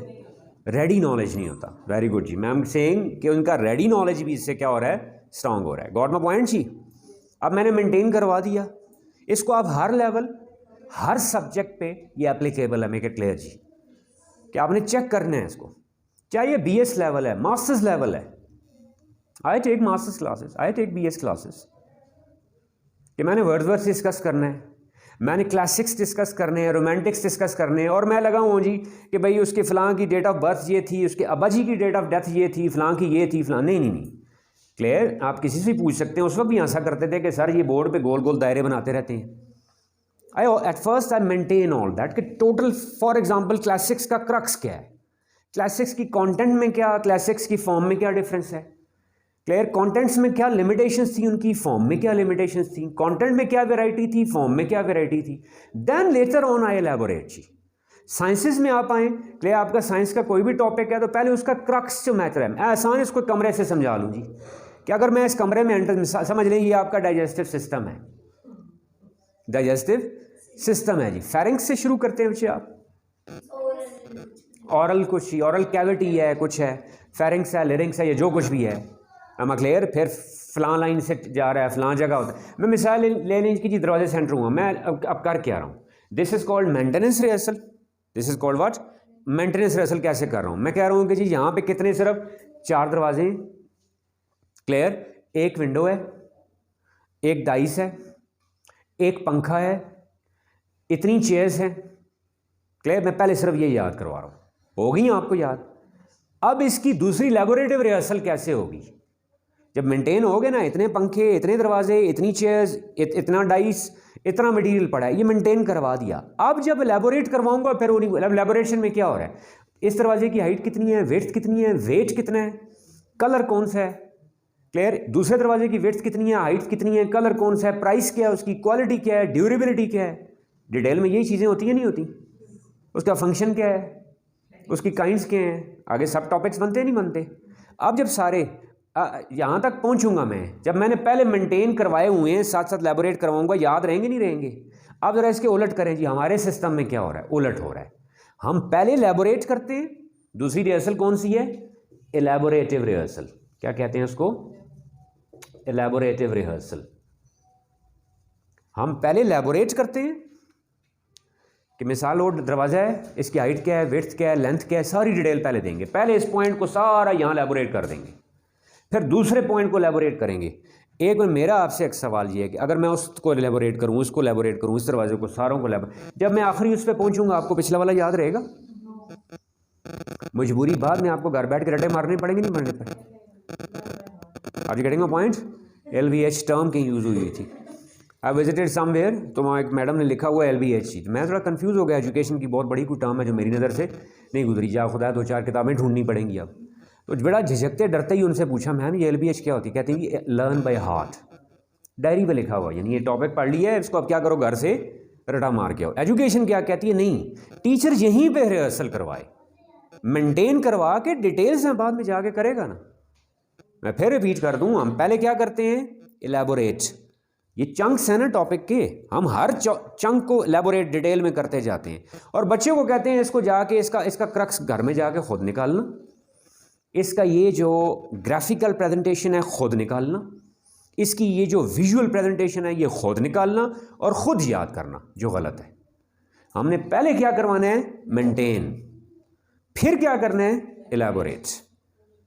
अभी तक कहीं बुक खुली है, मैंने कहीं पे कहा उसको बुक खोलेगा, नहीं, not at all, got my point जी, इज दैट क्लियर। फिर क्या आएगी इसके बाद इसका जी, अब ये जब मैं बोल रहा हूँ तो साथ में ऑडिटरी पार्ट भी आता जा रहा है, नहीं आता जा रहा।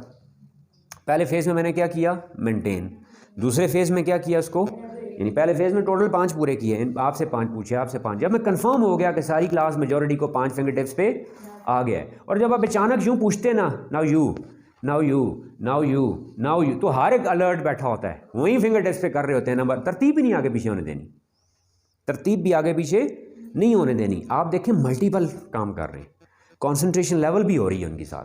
गॉट इट जी। अब ये हो गया, लैबोरेट भी हो गया, अब इसको बुक में कैसे लेके आना है, क्लियर। बुक में रीडिंग 1 जी, बुक में 3 रीडिंग्स लिख लीजिएगा जी, कितनी हो जाएंगी, यानी यहाँ विजुअल भी हो गया और ऑडिटरी भी। मैं जब बोल रहा हूँ तो सुन रहे हैं, अगर आपके पास ऑडियो अवेलेबल है उससे रिलेटेड कुछ सुनवा दें, अगर उससे रिलेटेड कोई वीडियो अवेलेबल है तो आप वो दिखा दें, उससे कोई मना। इसका ये मतलब नहीं लेना कि वीडियो, ये आपका विजुअल और ऑडिटरी पार्ट हो गया, नहीं हो गया, यहाँ पे वी है पूरा हो गया आपका, विजुअल भी हो गया और ऑडिटरी भी। लेकिन अगर इसके साथ वीडियो अवेलेबल है, कोई मना नहीं कर रहा आपको वो दिखाएं, लेकिन अगर इसके साथ आपके कोई ऑडियो अवेलेबल है तो आप सुनवा दें, कोई ममानियत तो उसमें नहीं है। लेकिन ये 2 पोर्शन हो गए।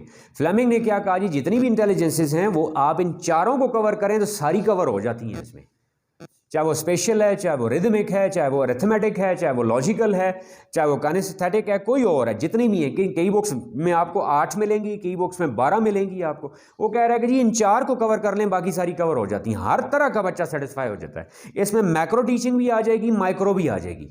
देखिए मैं जब बात कर रहा हूँ कि भाई जनरल मैं 5 को मेनटेन करवा रहा हूँ, माइक्रो है या नहीं है। जब टारगेटेड आके पूछ रहा हूँ 1 क्या था और अचानक आपसे पूछा था 4, अब ये मैं माइक्रो लेवल पे आ गया, नहीं आ गया? पहले क्या थी? मैक्रो। अब किस पे आ गया? माइक्रो पे। क्लियर? 4 से अचानक मैं नंबर 2 पे चला गया, मैक्रो है या नहीं है? अब आपसे पूछें क्या मेरा मकसद उनसे को पूछना था? नो, उनको अलर्ट करना था, उनकी कॉन्सेंट्रेशन लेवल इंक्रीज मेंटेन रखनी है पहले, फिर इंक्रीज करवानी है मैंने। Are you getting my point? मेरा अब टारगेट क्या था? उनसे सवाल पूछना नहीं। क्लियर? वो उनकी कॉन्सेंट्रेशन नहीं थी उस, या कॉन्सेंट्रेशन को वापस मेंटेन करवाना था, उनको अलर्ट करना था। और सारे अलाइव रहेंगे नहीं रहेंगे, एक्टिव रहेंगे नहीं रहेंगे। और साथ साथ जब मैं एलैबोरेट कर रहा हूँ सारों की कॉम्प्रीहेंशन 1 बाय 1, ले number 1, number 2, number 3, number 4, number 5, अब उनकी कॉम्प्रीहेंशन भी साथ साथ डेवलप और चेक हो रही है नहीं हो रही। जब जनरली कर रहा हूँ तो ये क्या है? मैक्रो। स्पेसिफिक टारगेटेड हो गए हूँ तो फिर क्या है? Micro. When I am asking the question in English, I am expecting them to respond in English. अब मैं लैंग्वेज के स्पोकन पे भी काम कर रहा हूँ, नहीं कर रहा हूँ? जब मैं बोल रहा हूँ इंग्लिश में तो लिसनिंग क्या हो गई? इंग्लिश। जब उनसे मुड़ के बुलवा रहा हूँ तो उनकी स्पोकन अब क्या हो गई? English. Sometime I am feeding them structure, language skills भी साथ साथ कवर हो रही है नहीं हो रही? यानी आपकी डिपेंड करता है कि मैं किस मकसद, मैंने प्लान में क्या चीज़ रखी हुई है। किसी का बिहेवियर इशू है, कुछ और है, क्लियर टू गिव कॉन्फिडेंस। आधा सवाल पूछ के उसने जवाब नहीं भी दिया, बकअप चाहिए, तो मैं बेसिकली उसको जवाब नहीं चाहिए उसका, मैं उसका कॉन्फिडेंस लेवल बूस्ट अप करना चाह रहा हूँ। कोई बिहेवियरल प्रॉब्लम है जिससे बच्चा क्या होता है, निकल रहा होता है एक सर्कल से, मैं उसको सर्कल में वापस ला रहा हूँ। I am assigning certain task to that boy, that girl. am I clear जी? ये 2 हो गए। अब रीडिंग राइटिंग कैसे जी? इसमें 3 लिख लीजिएगा जी, R1, R2, R3। R1 जी by the teacher, reading 1। This is also called sample reading. Mainly 2 things जी, information for every subject and language for language subjects. और लैंग्वेज में भी खास तौर पे 2 चीज़ें जी, वोकैबलरी और स्ट्रक्चर्स जी। यानी टीचर सैंपल रीडिंग करेगा, 1 लाइन 2 लाइन मैक्सिमम 3 लाइन्स से क्या करेगा वो? Sample reading. सैंपल रीडिंग से क्या करेगा वो? चीज़ें निकलवाएगा, यानी निकलवानी बच्चों से ही है। और तरीकाकार उसका क्या होगा जी? चाहे वो इंग्लिश है, चाहे वो उर्दू है, चाहे वो SST है, कोई भी सब्जेक्ट है जी, teacher always focuses on what जी? वर्ब, काम पे फोकस करता है। इंग्लिश में बात करूं जी, फॉर एग्जांपल होगा जी मेड, बनाया। उर्दू की हमद की मिसाल दूं तो वहां क्या हो जाएगा जी? बनाया। ऑलवेज किसको फोकस करेगा? वर्ब को। मैं फिर रिपीट कर रहा हूं, चाहे वो इंग्लिश है, चाहे वो उर्दू है, इस्लामियात है, खासतौर पे लोअर लेवल्स की बात कर रहा हूं, till FSC, till intermediate, FA, ICOM, ICS। Are you getting my point जी? इंटरमीडिएट तक खास तौर पे एक बात ये कह रहा हूँ कि इससे उनकी स्किल्स डेवलप करवानी है मैंने ना। और ख़ास तौर पे सबसे बड़ी कौन सी स्किल जी? Comprehension skill. That is the key to learning. और ये बेसिक जिम्मेदारी है किसकी? लैंग्वेज टीचर्स की। बेसिक जिम्मेदारी है, बार बार रिपीट करके जोर दे के कह रहा हूँ जी, किसकी जिम्मेदारी है ये? लैंग्वेज टीचर्स की। लैंग्वेज टीचर्स की कहीं पे भी जिम्मेदारी उसको ट्रांसलेट करना या तशरीहात करना नहीं है जी। मैं बड़े वसूख से ये बात एक कह रहा हूँ, लिखी हुई चीज़ को ट्रांसलेट मैं क्या करूँगा? लैंग्वेज टीचर का काम तर्जुमा या तशरीहात करना नहीं है जी। लैंग्वेज टीचर का काम है तर्जुमा करने की और तशरीह करने की स्किल डेवलप करना। ये 2 बातों में बड़ा फ़र्क है। मैं यहाँ खड़ा होकर एक बुक को ट्रांसलेट और एलैबोरेट करके चला गया हूँ, क्या एग्ज़ाम मैंने देना है?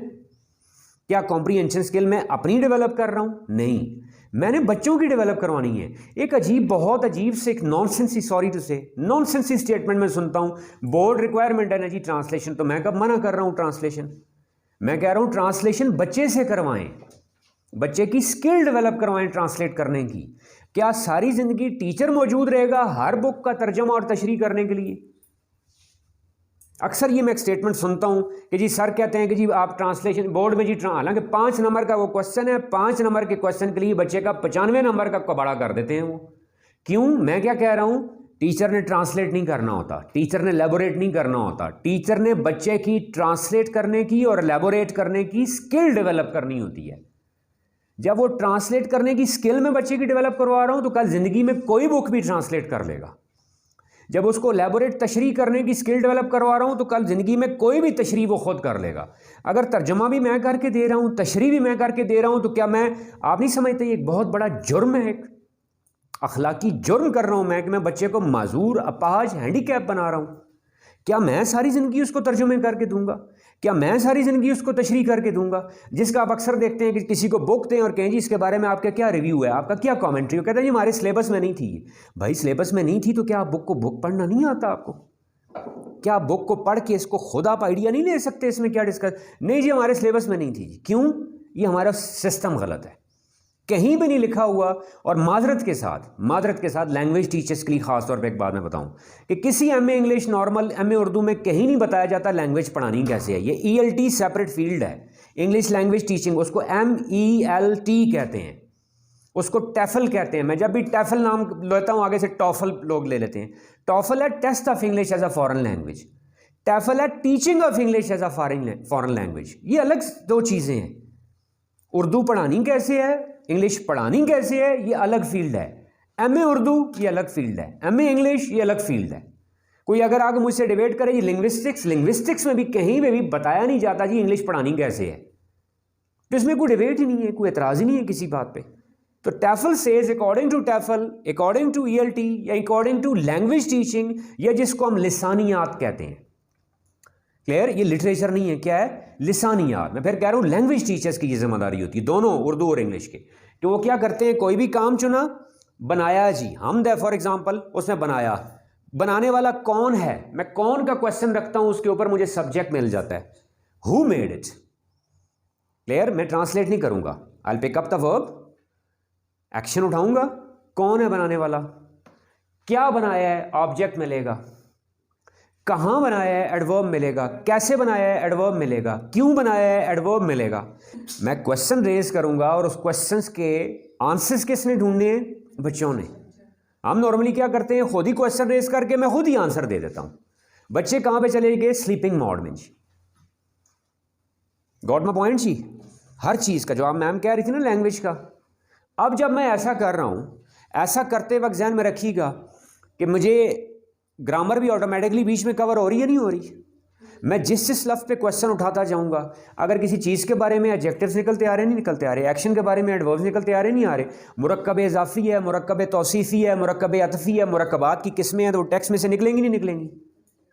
क्लियर? वोकैबुलरी है, मैम ने कहा स्पेलिंग भी यहाँ बीच में खुद ब खुद आएंगे नहीं आएंगे। I need their involvement. Clear? For example जी, मैं एग्जाम्पल रीडिंग करके दिखाता हूँ आपको, एक उर्दू की एक इंग्लिश की जी। How am I going for it जी। सर सैयद अहमद ख़ान दिल्ली में पैदा हुए। क्लियर? कौन पैदा हुए जी, कहाँ पैदा हुए, दिल्ली में पैदा हुए जी। उनके वालिद सैयद मोहम्मद मुत्तकी को बादशाह के दरबार में बड़ा असर व रसूख हासिल था जी। क्या चीज़ थी वहाँ पे जी, हासिल थी, किसे हासिल थी, सर सैयद अहमद के वालिद, और उनका नाम क्या था, मोहम्मद मुत्तकी। क्या चीज़ हासिल थी, असर व रसूख। कहाँ पे हासिल था, बादशाह के दरबार में। मैं क्वेश्चन रेज करता जा रहा हूँ। अब मैं बीच में कहूँ असर व रसूख, मुरक्कब आ गया नहीं आ गया, मुरक्कब इजाफी है, तौसीफ़ी है, अतफ़ी है, कौन सा है? ये डिबेट बाद में आपस में कर लीजिएगा। अतफ़ी है। Are you getting my point जी? क्लियर? मुरक्कब निकालना है बीच में। Grammar, suppose I might be wrong, she might be right, हो सकता है वो जो कह रही हैं वो ठीक है, मैं गलत कह रहा हूँ। Clear? I am not concern with that कि भाई क्या है, मुरक्कब बीच में से निकला है नहीं निकला है, मैम जो आप कह रही थी। फिर असल बात, इसको आप करें रिवर्स ज़रा। क्लियर? मैंने देखें क्वेश्चन, फिर अगला, उस ज़माने के रिवाज के मुताबिक उन्होंने कुरान मजीद, अरबी और फ़ारसी की तालीम हासिल की। क्लियर? क्या हुआ जी वहाँ पे, मैम आप बताएंगी? तालीम हासिल की जी। किसने तालीम हासिल की? नहीं, यहाँ तो ऐसा कुछ नहीं लिखा हुआ, यहाँ तो ऐसा कुछ, उन्होंने लिखा हुआ है, उन्होंने लिखा हुआ है, इसमें ज़मीर है। Got my point? उसमें ज़मीर की कौन सी किस्म है? ठीक है। क्या हासिल की? नहीं, कुरान मजीद, अरबी और फ़ारसी। बोर्ड में MCQ आता है नहीं आता। सर सैयद अहमद ख़ान ने डैश हासिल की जी, तालीम हासिल की। या किस चीज़ की तालीम हासिल की? इंग्लिश की, पर्शियन की, नहीं, किस चीज़ की, कुरान मजीद, फारसी, अरबी और फारसी की। एमसीक्यू बीच में निकला नहीं निकला? क्वेश्चन जो बनता है वो भी ऐसे ही बनता नहीं बनता कि सर सैयद अहमद ख़ान ने कौन सी तालीम हासिल की जी, तो जवाब यहाँ पे आ गया नहीं आ गया? अब किससे निकलवा रहा हूँ मैं? बच्चों से। Are you getting a point? Question raise करता जा रहा हूँ जी। कैसे हासिल की, किस तौर पे हासिल की उन्होंने? उस ज़माने के रिवाज के मुताबिक। अब एक इंक्वायरी डेवलप होगी नहीं होगी कि बेटा आप लोगों की होम असाइनमेंट है, आपने सर सैयद अहमद ख़ान के ज़माने का रिवाज ढूंढ के लाना है गूगल से कि उस ज़माने में राइज निज़ाम तालीम क्या था। ये अब सेंस ऑफ इंक्वायरी भी साथ काम कर रहे नहीं कर रहे? एक होम असाइनमेंट भी डेवलप होगी नहीं हो गई, रिसर्च वर्क भी डेवलप हो गया नहीं हो गया, sense of research develop, aptitude of research develop कर रहे नहीं कर रहे? यानी मैं नहीं दे रहा बच्चों को, उस ज़माने में क्या रिवाज था, क्लियर, राइज निज़ाम तालीम क्या था, क्या मदरसा था, क्या स्कूल था, क्या इंग्लिश स्कूल था, उर्दू मीडियम स्कूल था, यूरोपियन स्टाइल का स्कूल था, मैं उनको एक दे रहा हूँ। कुछ ढूंढ लेंगे, कुछ नहीं ढूंढ लेंगे, जब नहीं ढूंढ के लाएंगे एंड पे मैं बता भी दूंगा उनको, लेकिन मैंने एक सेंस ऑफ इंक्वायरी में डाल दिया नहीं डाल दिया? मैं फॉर एग्जांपल जी, ma'am very good question, ma'am कह रही ये टॉपिक है, मैं इसका बबल चार्ट बनाऊं जी, तो यानी पहला पॉइंट इसमें क्या हो जाएगा उनका, पैदाइश, वेरी गुड, पैदाइश बन गया नहीं बन गया, ठीक है ना। फिर वल्दियत के बारे में, वल्दियत के बारे में आई या नहीं है? फैमिली यानी ख़ानदान के बारे में पॉइंट आई या नहीं है? वल्दियत के बारे में क्या, यानी बादशाह के दरबार में काम कर, यानी आम इंसान नहीं थे, अच्छी पोस्ट पे थे। Got it?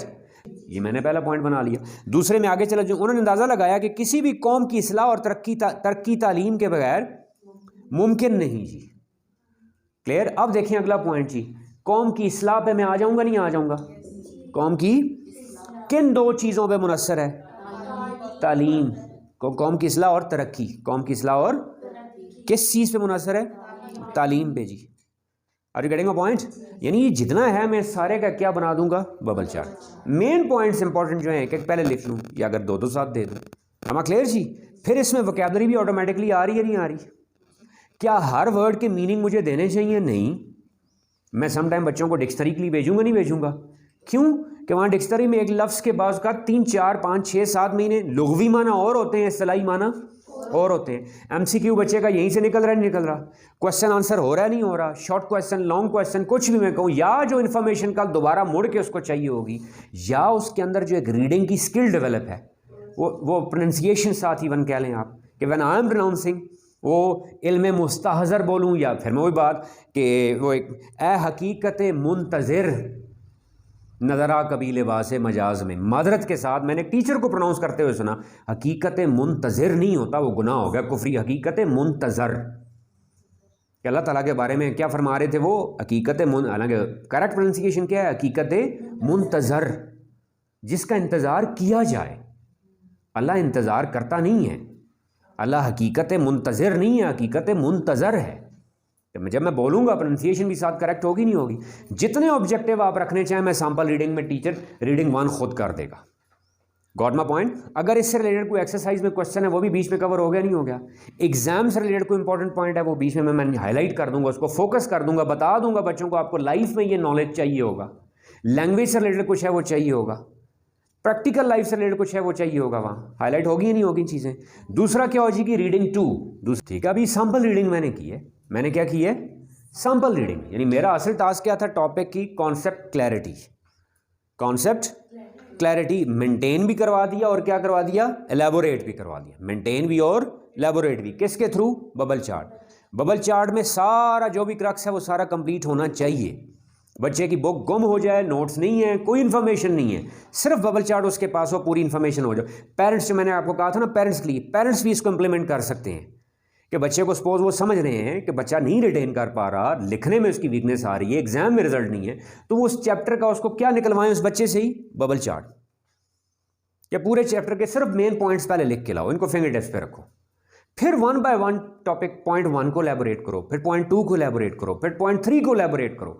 जिस एलैबोरेशन में प्रॉब्लम आ रही है, फॉर एग्जांपल यहाँ पॉइंट 4 एलैबोरेट नहीं हो पा रहा, पेरेंट्स भी यूज कर सकते हैं, उसको क्वेश्चन मार्क डाल दें, वो नेक्स्ट डे क्लास में ले जाए, टीचर से पूछ ले कि मेरे ये बाकी 5 पॉइंट क्लियर थे, ये वाला एक जो पॉइंट चौथा पॉइंट नंबर 4 है ये मुझे सही क्लियर नहीं हुआ। Are you getting a point जी? Is that clear? Without the help of any tutor, without the help, ये हो सकता है। अब क्या जी रीडिंग 1 में मैं क्या करवा रहा हूँ, मैंने क्या कहा, रीडिंग बेसिकली क्या है आपकी, किस स्किल को डेवलप करने के लिए, कॉम्प्रीहेंशन स्किल। कौन सी स्किल है, और वो कैसे होगी कि हमने क्वेश्चन रेज करने होते हैं। हमने क्या करने हैं, क्वेश्चन रेज करने हैं उस सेंटेंस के ऊपर, टेक्स्ट के ऊपर, और उन क्वेश्चंस का जवाब ढूंढवाना है स्टूडेंट से।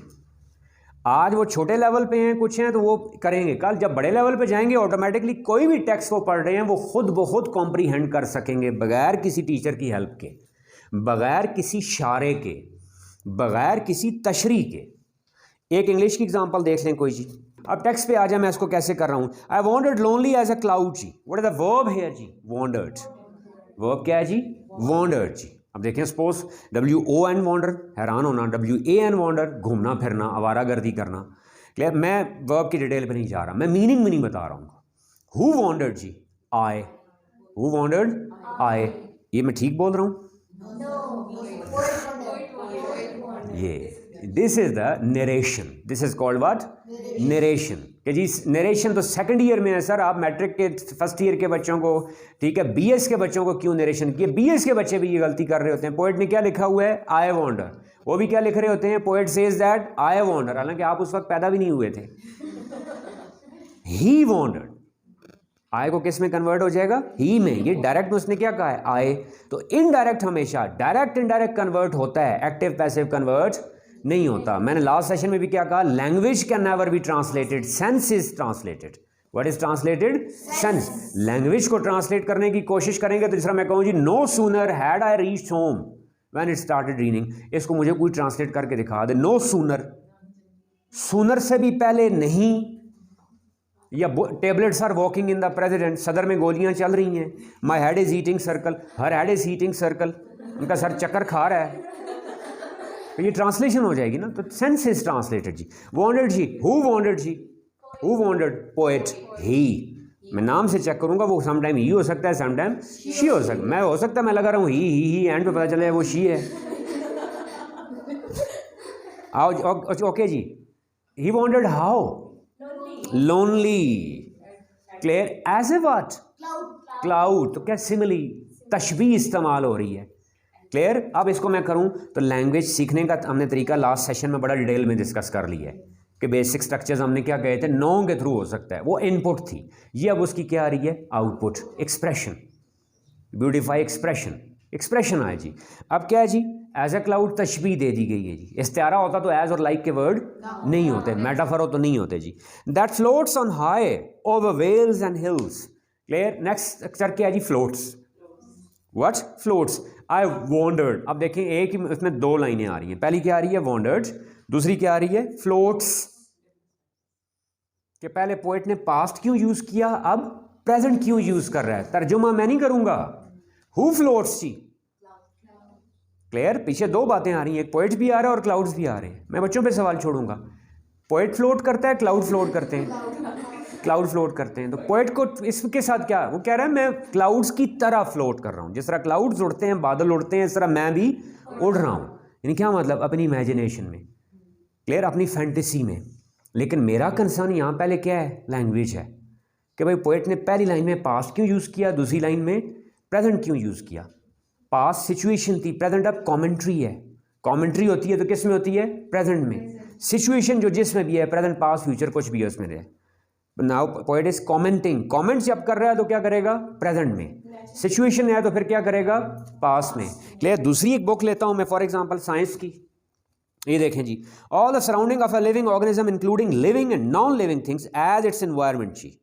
क्लियर। अब मैं लाइन पढ़ी, सपोज गलत तरीका क्या, मैं ट्रांसलेट कर रहा हूं जी। All the surrounding of a living organism, living organism के इर्द गिर्द जो होता है वो क्या, including living and non living things, चाहे वो जानदार चीजें चाहे वो इज है, क्या है जी, इट्स एनवायरनमेंट।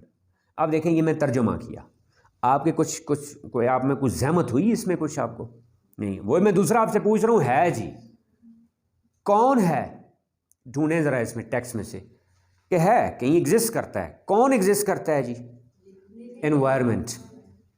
कौन एग्जिस्ट करता है, कहाँ एग्जिस्ट करता है जी, सराउंडिंग में। किस चीज की सराउंडिंग में, लिविंग ऑर्गेनिज्म की। लिविंग ऑर्गेनिज्म की सराउंडिंग में क्या एग्जिस्ट करता है? एनवायरनमेंट। उस एनवायरनमेंट में दो चीज़ें कौन सी होती हैं? Living and non living things. अब मैं सवाल पूछता जा रहा हूँ ना, जवाब कौन ढूंढेगा मुझे? मैं उनको इंगेज कर लिया नहीं कर लिया, वो खुद एक्सप्लोर कर रहे हैं नहीं कर रहे हैं, एमसीक्यू निकल रहा है, कॉम्प्रीहेंशन स्किल डेवलप हो रही है नहीं हो रही? इज़ अ क्लियर जी? यानी रीडिंग 1 मैंने की, रीडिंग 2 में मैं क्या करूँगा, बच्चों को एक टास्क दे के I will give them time, you got 2 minutes, you got 3 minutes, it can B group work, it can B pair work. Clear? कि उनसे शुरू में नहीं करेंगे, शुरू में जब उनसे कहूँगा जी आप page number suppose 8, page number 8 paragraph 2, read this and find out this information. वो क्वेश्चन मैं एक्सरसाइज से निकाल लूँ, कोई भी खुद बना लूँ एट द टाइम। ये बड़े लेवल पे बात करूँ तो मैं बीएस के स्टूडेंट्स को भी कह सकता हूँ कि read all these 5 pages and find out the answer to these. वो मजबूरी करेंगे नहीं करेंगे? पहले मैं पेज नंबर 8 कहूँगा, उन्होंने 8 खोला नहीं होगा, 9 पे पिक्चर देख रहे होंगे। अगर मैंने पेज 8 का पैराग्राफ 2 का है, वो कौन सा पैराग्राफ देख रहे होंगे? 1। At this time I will roam. अब मैंने रोम करना है, I have to make them read that. बड़े लेवल पे जिस तरह नहीं होता, आपको असाइनमेंट्स दी जाती हैं, आपको क्या कहा जाता है कि फ़लाँ बुक के इतने पेजेस पढ़ के ये वाली इन्फॉर्मेशन निकाल के लाएं। ये होना कहाँ पे चाहिए? इंटर लेवल तक, वो फाइनल लिमिट है आपकी। यानी उसके उलट क्या होता है, या तो बुक टच ही नहीं की जाती। इन बड़े लेवल पे क्या होता है कि लेक्चर डिलीवर कर दिया, चले गए, बच्चे ने बुक पढ़ी है नहीं पढ़ी, none of my business. No, ये गलत है। मैंने लेक्चर डिलीवर किया, मैं उसके बाद उस लेक्चर से रिलेटेड जितने बुक में पेज हैं बच्चों को फोर्स करूंगा कि आपने you will have to read all these pages and find out the answer to these question number 1 2 3 4 5। इन क्वेश्चंस के जवाब इनमें से ढूंढ के लाने हैं, जिस वजह से बच्चे की बुक रीडिंग भी हैबिट रहेगी। बोर्ड में जो एग्जाम है कुछ और है, आगे एग्जाम है तो उसमें एमसीक्यू आता है, वो इसी में से आ रहा होता है, बुक में से आ रहा होता है। क्वेश्चन आता है तो इसी में से आ रहा होता है। जो पेरेंट्स कहते हैं ना, पेरेंट्स के लिए खास तौर पे कहूँ कि अगर उनके बच्चे बुक रीडिंग नहीं कर रहे तो there is a question mark, they must ask the system. उन्हें पूछना चाहिए कि जी हमारे बच्चे तो आगे नोट्स हैं, कंसल्ट करें ना, करें ना, but what is that book for? Book क्यों है? am I क्लियर जी? ये क्या होगी? रीडिंग 2। रीडिंग 2 कैसे होगी? टास्क पहले को डिफाइन करूंगा मैं, वोकैबुलरी निकलवानी है, स्ट्रक्चर निकलवाना है, इन्फॉर्मेशन निकलवानी है। मैंने क्या क्या लैंग्वेज टीचर्स क्या निकलवाते हैं? वोकैबुलरी और स्ट्रक्चर्स।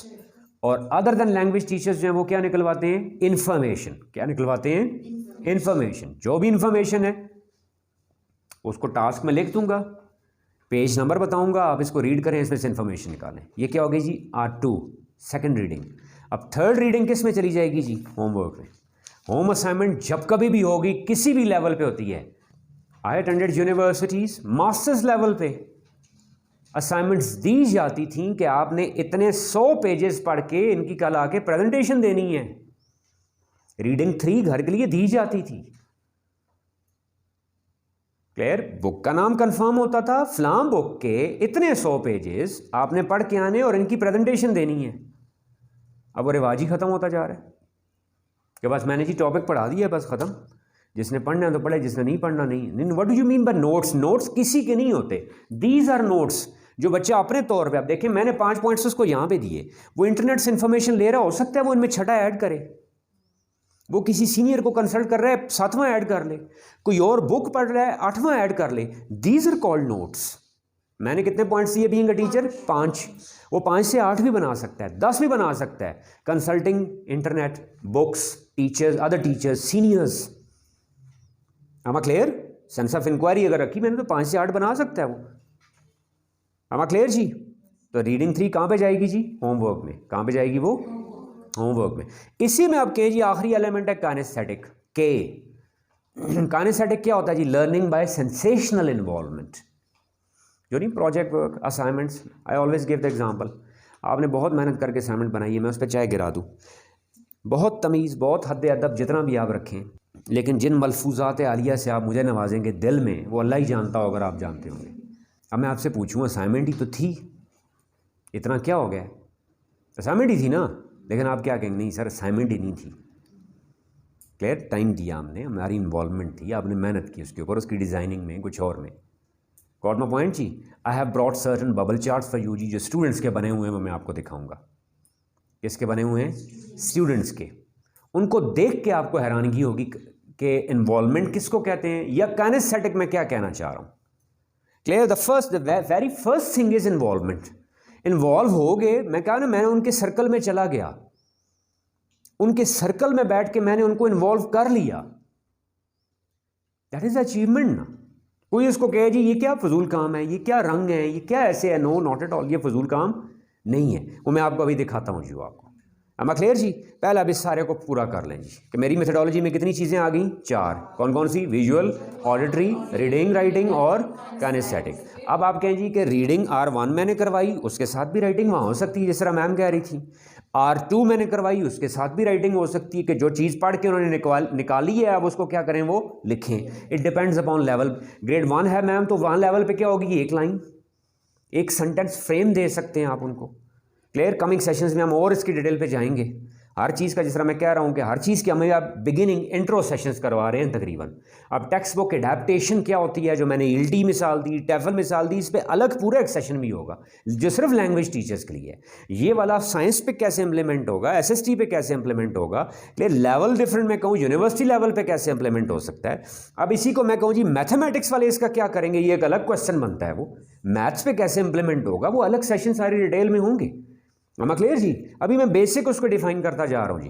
क्लियर? यानी रीडिंग 1 के साथ भी राइटिंग टास्क हो सकता है, रीडिंग 2 के साथ राइटिंग टास्क, और R3 तो है ही राइटिंग टास्क है ना, कि बच्चे ने घर में R3 की, उसका प्रूफ क्या होगा मेरे पास, कोई इन्फॉर्मेशन एक्सट्रैक्ट करके क्या करेगा, उसको कहीं पे लिखेगा। Are you getting my point जी? अब इसको देखें, जो मैंने कहा था क्लास वर्क क्या होता है, मैं शुरू में बात की, I am thankful to ma'am, जो शुरू में मैंने बात की थी, मैंने क्या कहा था, जो मैं पढ़ा रहा हूँ वो क्लास वर्क नहीं है मैम। अब क्लास वर्क कौन सा होगा, R2 के साथ पक्का लिख लें, वो क्या है, क्लास वर्क है, जो बच्चे क्लास में कर रहे हैं। Whatever students are doing that is called what, मैं जो कुछ कर रहा हूं वो क्लास वर्क नहीं। मैं इतना बड़ा भाषण झाड़ा, सब कुछ किया, ये कोई क्लास वर्क नहीं। हाँ, इसमें से ये 5 पॉइंट्स आपने लिख लिए, आपको याद हो गए, आपके दिमाग में बैठ गई, ये this is your class work. फिर रीडिंग 1 में कोई इन्फॉर्मेशन निकली, आपने लिखी, this is your class work. और एक्चुअल क्लास वर्क कौन सा होता है, R2। जो बच्चा होमवर्क में वीक है जी, पेरेंट्स के लिए भी सजेस्ट कर रहा हूं, स्टूडेंट्स खुद भी इंप्लीमेंट कर सकते हैं इसको, टीचर्स के लिए तो है ही है। उसको हमने किस में टारगेट करना होता है, R2 में। मैं फिर रिपीट करके बता रहा हूं, जो बच्चे होमवर्क नहीं कर सकते उनको हमने किस में फोकस करना है, R2 में। Suppose she is unable to go for it, she, मैं क्या इनको टारगेट, यानी इनका होमवर्क अच्छा नहीं होता या ये होमवर्क करके ही नहीं लाती, और हम क्या कर रहे होते हैं, पेरेंट्स को बुला के कहते हैं जी आपका बच्चा होमवर्क नहीं करता। हालांकि हम क्या होता है, homework is reflection of class work. Class work जितना स्ट्रांग होगा होमवर्क उतना अच्छा होगा। मैं इनको टारगेट कर दूंगा R2 के वक्त, मैं इनके सर पे खड़ा हो जाऊंगा। अब आपको कैटेगराइज करने की समझ में आई कि हमने शुरू में क्या फाइल में डिस्कस किया था, नहीं किया था, कैटेगराइज करूंगा किन का होमवर्क वीक है, किन का बिहेवियर इशू है। अब जिनका होमवर्क वीक है ना, मैं उस ग्रुप को एक साइड पे बैठा दूंगा, अननोइंगली, उनको महसूस ना हो, और उनके सर पे खड़ा करूंगा। R2 में करना ही क्या होता है, कोई एक टास्क है, कोई एक क्वेश्चन है, कोई भी एक चीज़ है, उसको ढूंढना होता है किस में से, टेक्स्ट में से। किस में से ढूंढना होता है, टेक्स्ट में से। बड़े लेवल पे बात करूं तो वो टेक्स्ट गूगल पे होगी, PDF में अवेलेबल होती है। छोटे लेवल पे बात करूं तो किसी बुक में होती है, नहीं होती है। अब उस टेक्स्ट में से इंफॉर्मेशन उन्हें निकालनी कैसे है, सर पे खड़े होकर उनके साथ निकलवाऊंगा। मैंने आपको पहले ही कहा, मैं पेज 8 भी बताऊं, पेज 9 पे देख रहे होते हैं। सेकंड पैराग्राफ है पे नहीं शुरू करते, मैं उनके साथ पहली लाइन शुरू करूंगा, okay start doing it with me, start pointing out the information, wow superb, well done, you done it. जब एक अपने सामने उनसे करवा लूंगा ना एक टास्क, कोई भी किसी भी लेवल का, कॉन्फिडेंस आ जाएगा उनमें, I can do it, I can do it. फिर सबूत भी आ गया कि आपने तो कर लिया है। क्लियर? इसी का रिमेनिंग जो जाता है वापस उसको घर में, उसको क्या कहते हैं आप, होम असाइनमेंट। क्लास बड़े लेवल की बात करूं, BS लेवल की बात करूं, क्लास में लेक्चर हो गया, इसी का रिमेनिंग जो होता है वो होमवर्क होता नहीं होता।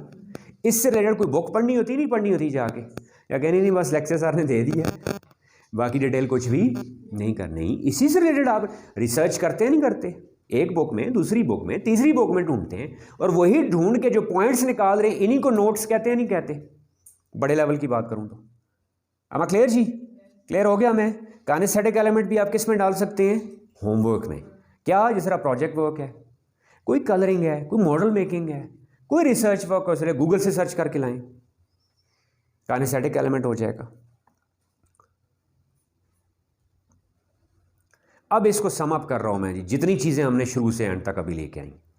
पहले क्या होंगे, प्री टीचिंग में, नटशेल में जी। प्री टीचिंग में कौन कौन से स्टेप्स हैं जी? नंबर 1 रिसेप्शन जी, the way I am entering, छोटे लेवल पे ख़ास तौर पे बात कर रहा हूँ जी।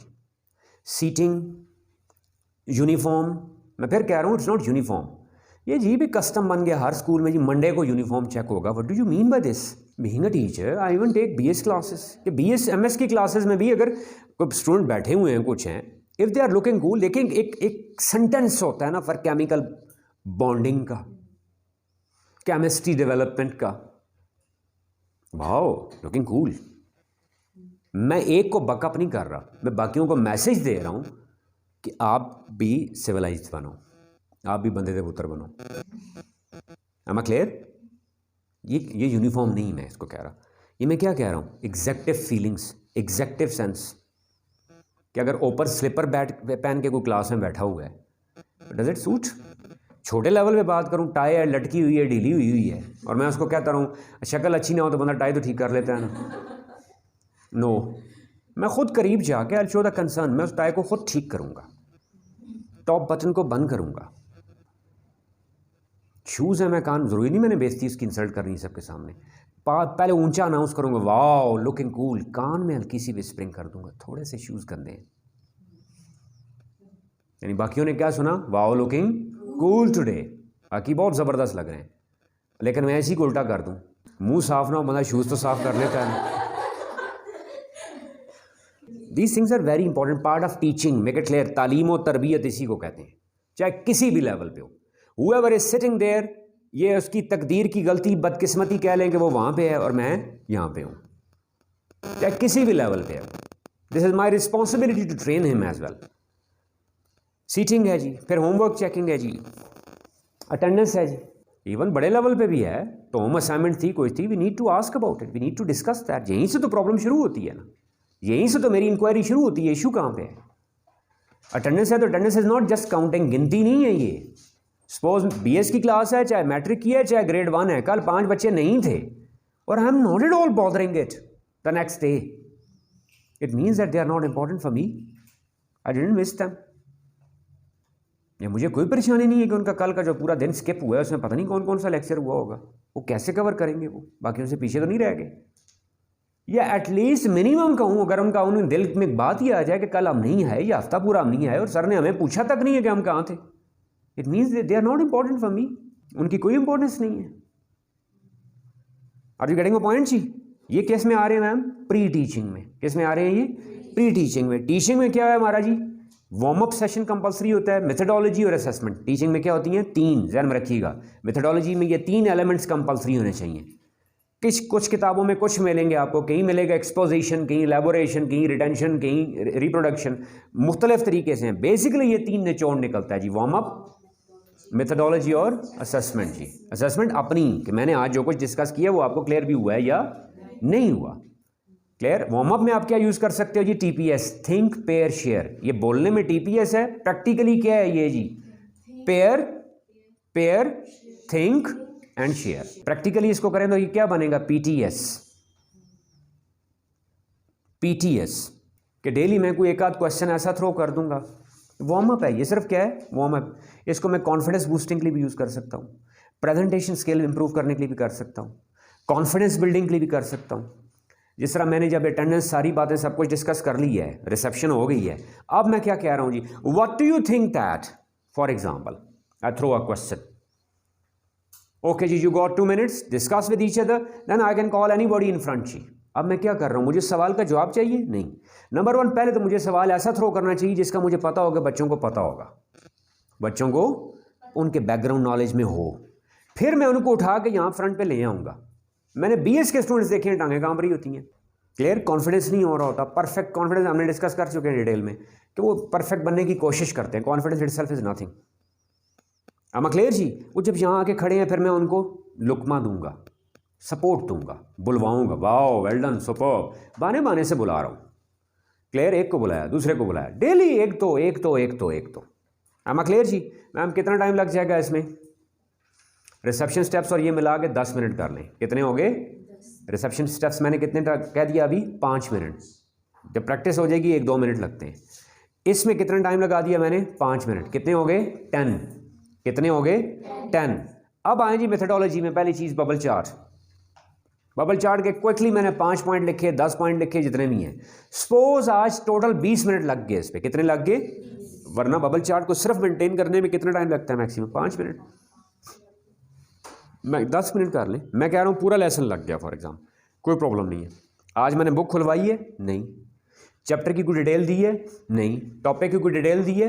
नहीं। आज सिर्फ उसको क्या करवाया मैंने? मेंटेन। क्या करवाया है? मेंटेन करवा दिया। सर कितने हो गए? 20 और 10 30। अभी भी 10 मिनट बच रहे हैं एंड। इसमें असेसमेंट करूंगा इनकी। क्या करूंगा इनकी? असेसमेंट। फिर दोबारा असेसमेंट में किसी को फ्रंट पे बुला सकता हूं। What did we discuss today? As once I did with you. Clear? For recap I called her. Are you getting a point जी? आज का लेसन पूरा हो गया। गॉट इट जी? कल जब मैं करूंगा टीपीएस, उसमें मैं इसी बबल चार्ट की फिर किसी से प्रेजेंटेशन ले सकता हूं? नहीं ले सकता हूं? 3 मिनट की, 5 मिनट की क्वेश्चन भी पूछ सकता हूं मुझसे। प्रेजेंटेशन लें, बेहतर है। बच्चों को बहाने से फ्रंट पे बुलाएं आप। खास तौर पे जो छोटे क्लासेस में हम, जिस तरह आप कह रही थी ना ग्रेड 1 है, बहाने से फ्रंट पे बुला लें। वैसे ही जवाब नहीं चाहिए, और ना जवाब वो दे सकता है बच्चा शुरू में। आपने उसके कान में विस्परिंग करनी है। नहीं बोल पा रहा, विस्परिंग करें, विस्परिंग करें। जो आप बोल रहे हैं आपके साथ साथ रिपीट करें। 3-4 जुमले बुलवाए, वाह वेल डन सुपर्ब, भिजवा दिया उसको। वो आता रहे आता रहे आता रहे। 1 महीने बाद देखिएगा he will start speaking. am I clear जी? आज दूसरा मैं अब क्या करूंगा? मैंने बबल चार्ट कल सिर्फ क्या करवाया था? मेंटेन। आज क्या कर दूंगा? इलेबोरेट। क्या कर दूंगा? फिर लेसन खत्म हो गया। 2 लेसन हो गए, नहीं हो गए? बुक किस दिन खुली? जाके तीसरे दिन। और हम क्या करते हैं? ओके जी, open your book from page number. हमारा लेसन शुरू कहाँ से होता है? बुक से। इज दैट क्लियर जी? समझ में आ रही बात की? अब इसमें देखें सारी वो चीज़ें। बच्चे का कॉन्फिडेंस आ रहा है, नहीं आ रहा? कंसंट्रेशन लेवल आ रहा, नहीं आ रहा? टेक्स्ट बुक का रगड़ा निचोड़ आ रहा, नहीं आ रहा? जो text book comprehension skill develop करने के लिए होती है। जितनी चीज़ें प्रीवियस हमने डिस्कस की, इनको आराम से बैठ के अभी आपने एनालिसिस करना है। क्या वो आ रही है, नहीं आ रही? नहीं आ रही तो you will raise a question. I am saying all everything is being covered. Clear? Language है, स्किल्स है, सारी आ रही हैं इसमें। क्लियर? अब इसको थोड़ा सा ज़रा यूँ देख लें जी। वो क्या कहते हैं? रिसर्च क्या कहती है? कितना % दिमाग में रहता है 2 वीक्स के बाद जी? रीडिंग से सिर्फ कितने % रहता है जी? 10%। और हमारी सारी होती क्या है? रीडिंग है। पेज नंबर 1 से लेके पेज नंबर आखिरी तक बिस्मिल्लाह रहमान रहीम सदकल्लाहुल अज़ीम। उसका वो क्या कह रहे हैं जी? सिर्फ कितने % रहता है? 10%।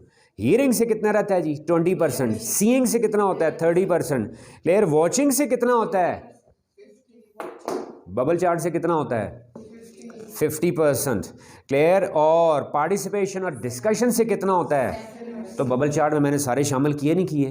टीपीएस में शामिल किए, नहीं किए? एंड पे असेसमेंट 3 मिनट्स पॉज में शामिल किए, नहीं किए? हम क्लियर? उससे कितना हो रहा है? 70%। और व्हाट वी से, अब आए हैं प्रेजेंटेशन पे या काइनेस्थेटिक प्रैक्टिकल डूइंग पे, 90%। am I clear जी? Got my point? Now I'll show you the bubble charts by the students जी। डिफरेंट लेवल, वो डिफरेंट क्लासेस के हैं। कोई फर्स्ट ईयर है, कोई सेकंड ईयर है, कॉलेज का है, कोई साइंस का है, कोई बायो का है, फिजिक्स का है, केमिस्ट्री का है। डिफरेंट सब्जेक्ट्स के हैं जो बच्चों ने बनाए हुए हैं। जो उनका फीडबैक है, पेरेंट्स के लिए खास तौर पर बता रहा हूँ कि बच्चों का फीडबैक होने का जी, अब हमें टॉपिक माइंड में रिटेन करना हमारे लिए कोई मसला नहीं होता। अब हमें एग्जाम्स हॉरेबल नहीं लगते, एग्जाम फियर नहीं रहता। पहले वही चीज़ें प्रिपेयर करते थे, 10 मरतबा प्रिपेयर करते थे, निकल जाती हैं, अब दिमाग में रहती हैं जी। ओके जी, for example as I said that I'll show you certain जी। This is by a student of first year जी, regarding what? Biology जी। अब जब मैंने कहा था स्टूडेंट्स के लिए वो कैसे प्रिपेयर कर सकते हैं इसको, कि पेरेंट्स कैसे बच्चों से तैयार करवा सकते हैं। ये सामने एक एग्जांपल आपका, फॉर एग्जांपल ये पूरा एक चैप्टर है। इस चैप्टर में टोटल टॉपिक्स कितने हैं? 8। 14.1 2 3 8 तक चला गया है। अब फिर 14.1 के आगे सब बबल्स बनेंगे, 14.2 के आगे सब बबल्स बनेंगे, 14.3 के सब किसी टॉपिक के होते हैं, किसी के नहीं होते। फिर 14.1.1 के आगे सब बन सकते हैं। यानी कहने का मकसद क्या? पहले मैंने सिर्फ सारा चैप्टर मेंटेन करना है। इवन ये पूरी बुक का बनेगा, उसको मेंटेन करना है। कि एक चैप्टर है, you can go for the whole chapter. Book है, बुक के सपोज जी 10 चैप्टर्स हैं, 12 चैप्टर्स हैं, you can go for the whole book. Clear. Book review लिखना होता है बच्चों ने। बड़े क्लासेस की बात करूं, BS लेवल पे है, इंटर के बच्चे हैं, मैट्रिक के बच्चे हैं, बोर्ड एग्जाम है, पेरेंट्स का इशू है, दैट कैन बी केटर्ड जी। कि पहले बुक क्या है कि उसका चैप्टर वाइज एक ऐसा बबल चार्ट बन जाए कि टोटल टॉपिक्स कितने हैं। स्टूडेंट्स हैं उनके लिए मैंने बताया था ये वो इसको खुद बना सकते हैं। पहले सिर्फ मेंटेन करेंगे चैप्टर 1 में टोटल है क्या, चैप्टर 2 में टोटल है क्या, चैप्टर 3 में है क्या, सिर्फ जस्ट मेंटेन। फिर उसको एलैबोरेट कर दें, एलैबोरेट करेंगे तो एक्सपेंड होता जाएगा। क्लियर।